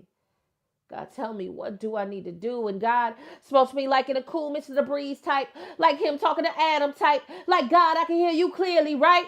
He said you got impatient, right? Because all of your friends was moving on and getting married and having kids, right? So you took the first train out. Unequally yoked yourself just to get a date, but he wasn't the one I had for you. Do you know your worth? Do you know you're worth far more rubies, diamonds, or pearls than even amount up to? So sisters, queens, little ones, will you wait? Because you're worth it, and I think you should. Because you're beautiful. Yeah, you beautiful. Oh, I love that. Let's give it up for Denzel. Danielle, ladies, do you know that you're worth it and you're beautiful? Listen, I'm going to play you a 5-minute snippet because I'm relaunching a podcast that I did, a few years ago with a bunch of ladies. It's called the Real Lips Talk Show. If you are in the comment box, I want you to put that in there. The Real Lips Talk Show. It's going to be launching next week. It's going to play for 8 weeks in a row. So I want somebody to put 8 weeks. The Real Lips Talk Show, 8 weeks. And it's going to be for 1 hour. I released this with a group of friends a few years ago. We're going to rebroadcast. We have 8 episodes. And so Real Lips stands for Ladies Intentionally Pouring Strength. So I'm just going to show you maybe a 5-minute clip. We have fun on here. We laugh. So this will be one of our funny clips for about 5 minutes, and then we'll be closing out this show. I believe that you're going to hang tight with us 5 minutes. And this is just a little bit of a preview of the Real Lips Talk Show.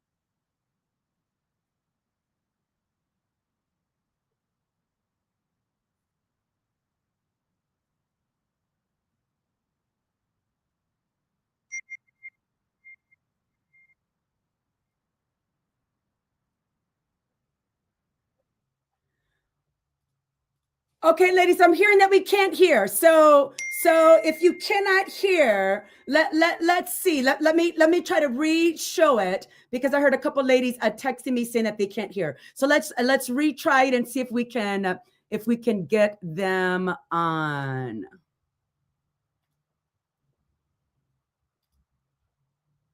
All right, we'll try one more time. We'll watch just a minute or two of the Real Lips Talk Show.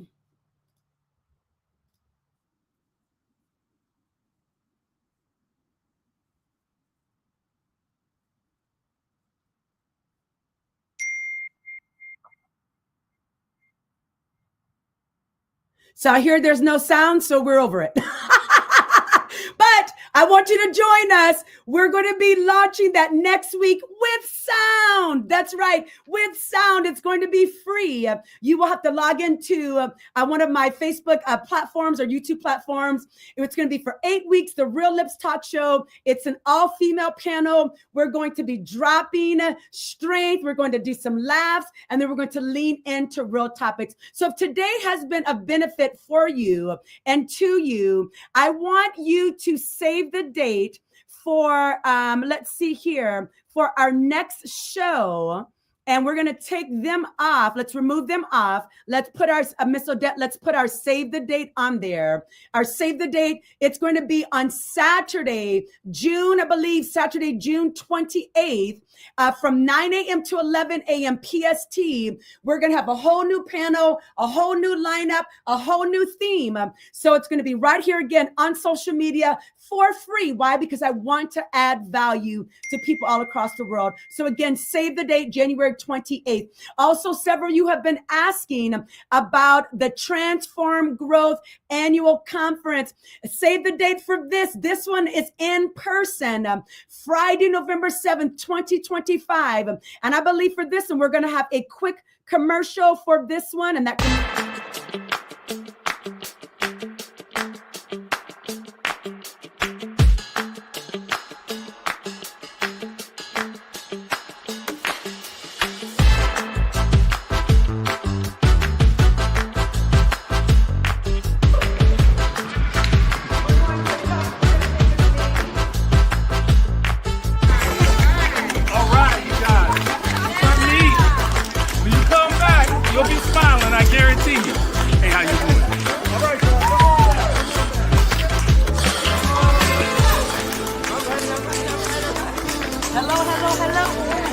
Great day.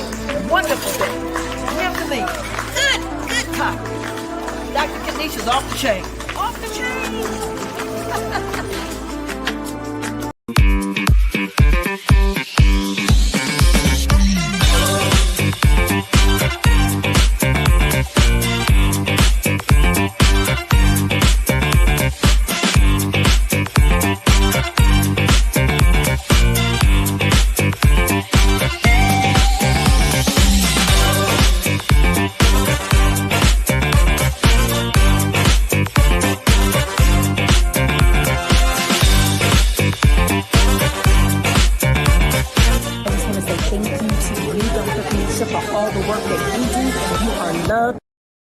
Okay, so once again, save the date Friday if you're in the high desert, San Bernardino, Rancho Cucamonga, Victorville, Barstow. We are going to be doing, check this out, our theme is Transform Communities Through Serving. So we're going to come in that morning, continental breakfast. The person that's sponsoring that was on this morning, Marisol. She's sponsoring the breakfast for everyone. We're changing our venue location this year. We will be at the fairgrounds. It's going to be bigger and better than ever before. Last year, we had about 250 people in the house. This year, we're standing to be over 350. So registration will open pretty soon. And the big deal is we're asking for the people that are attending that day. We're going to be leaving to do service work. That's right, during lunch. We're going to have shuttle buses. We're going to shuttle all of the attendees to different places in the area. We're going to serve, come back, and then debrief that experience. You'll see we have all of our local mayors that are going to be there. We have our San Bernardino County Superintendent, Ted Alejandro, that will be there. We've got our Apple Valley fire chief. He's going to be there. We have one of our hospital local CEO. She will be there, Terrence. We've got another one of my new friends, doctor. She's one of our doctors from down the hill. She was on one of the national shows. She's going to tell us her story. So you want to have your face in the place on Friday, November 7th. I hope that today has been of some value to you. This video is going to be archived on my YouTube, on my Facebook pages. So feel free to go back and rewatch it over and over and over. Thank you to everyone that participated, all of our Transform Her speakers, our Birth Her panel, our Mentor Her panel, Danielle Tinsley with our spoken word. I want to give a special shout out to our production team, Abraham's Inc., our production team behind the scenes, Mephilia, Odette, Hannah. Thank you so much for making this happen on today. And audience, thank you. We did this for you. And again, we hope that we've added value. I absolutely love you all. I adore you, and have an absolutely wonderful day. Mark your calendars for June 28th. It's going to be our next virtual. But if you're in the high desert, Friday, November 7th, you want to be in the place on that day. Thank you so much, you all, and have an absolutely phenomenal day. I wonder if it was doing It's been more time. I didn't know you were doing it. I thought you stopped. Because you're going to stay out here while I go in and introduce Marcus, right? America, it's time to grow, baby.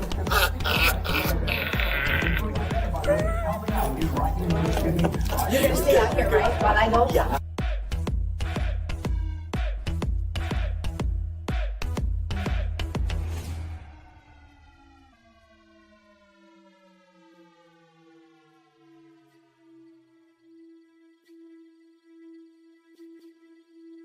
I had it. I was going. Okay. America, do you want to know what just happened? I don't feel like I want to be in the land of growth. Because Rhonda Dennis, I just taught for 10 whole minutes, my best message ever. And we couldn't get her to just do one thing. Had she been in my last class, oh, well, she was in my last class yesterday. And I just taught her about leadership. We couldn't get her to grow and know how to press record. So now we have to start another third video over because Friday, January 12th, 2024, and we are leaning into growth. But not only are we leaning, we're leaning way in because we want to be ignited, inspired, illuminated.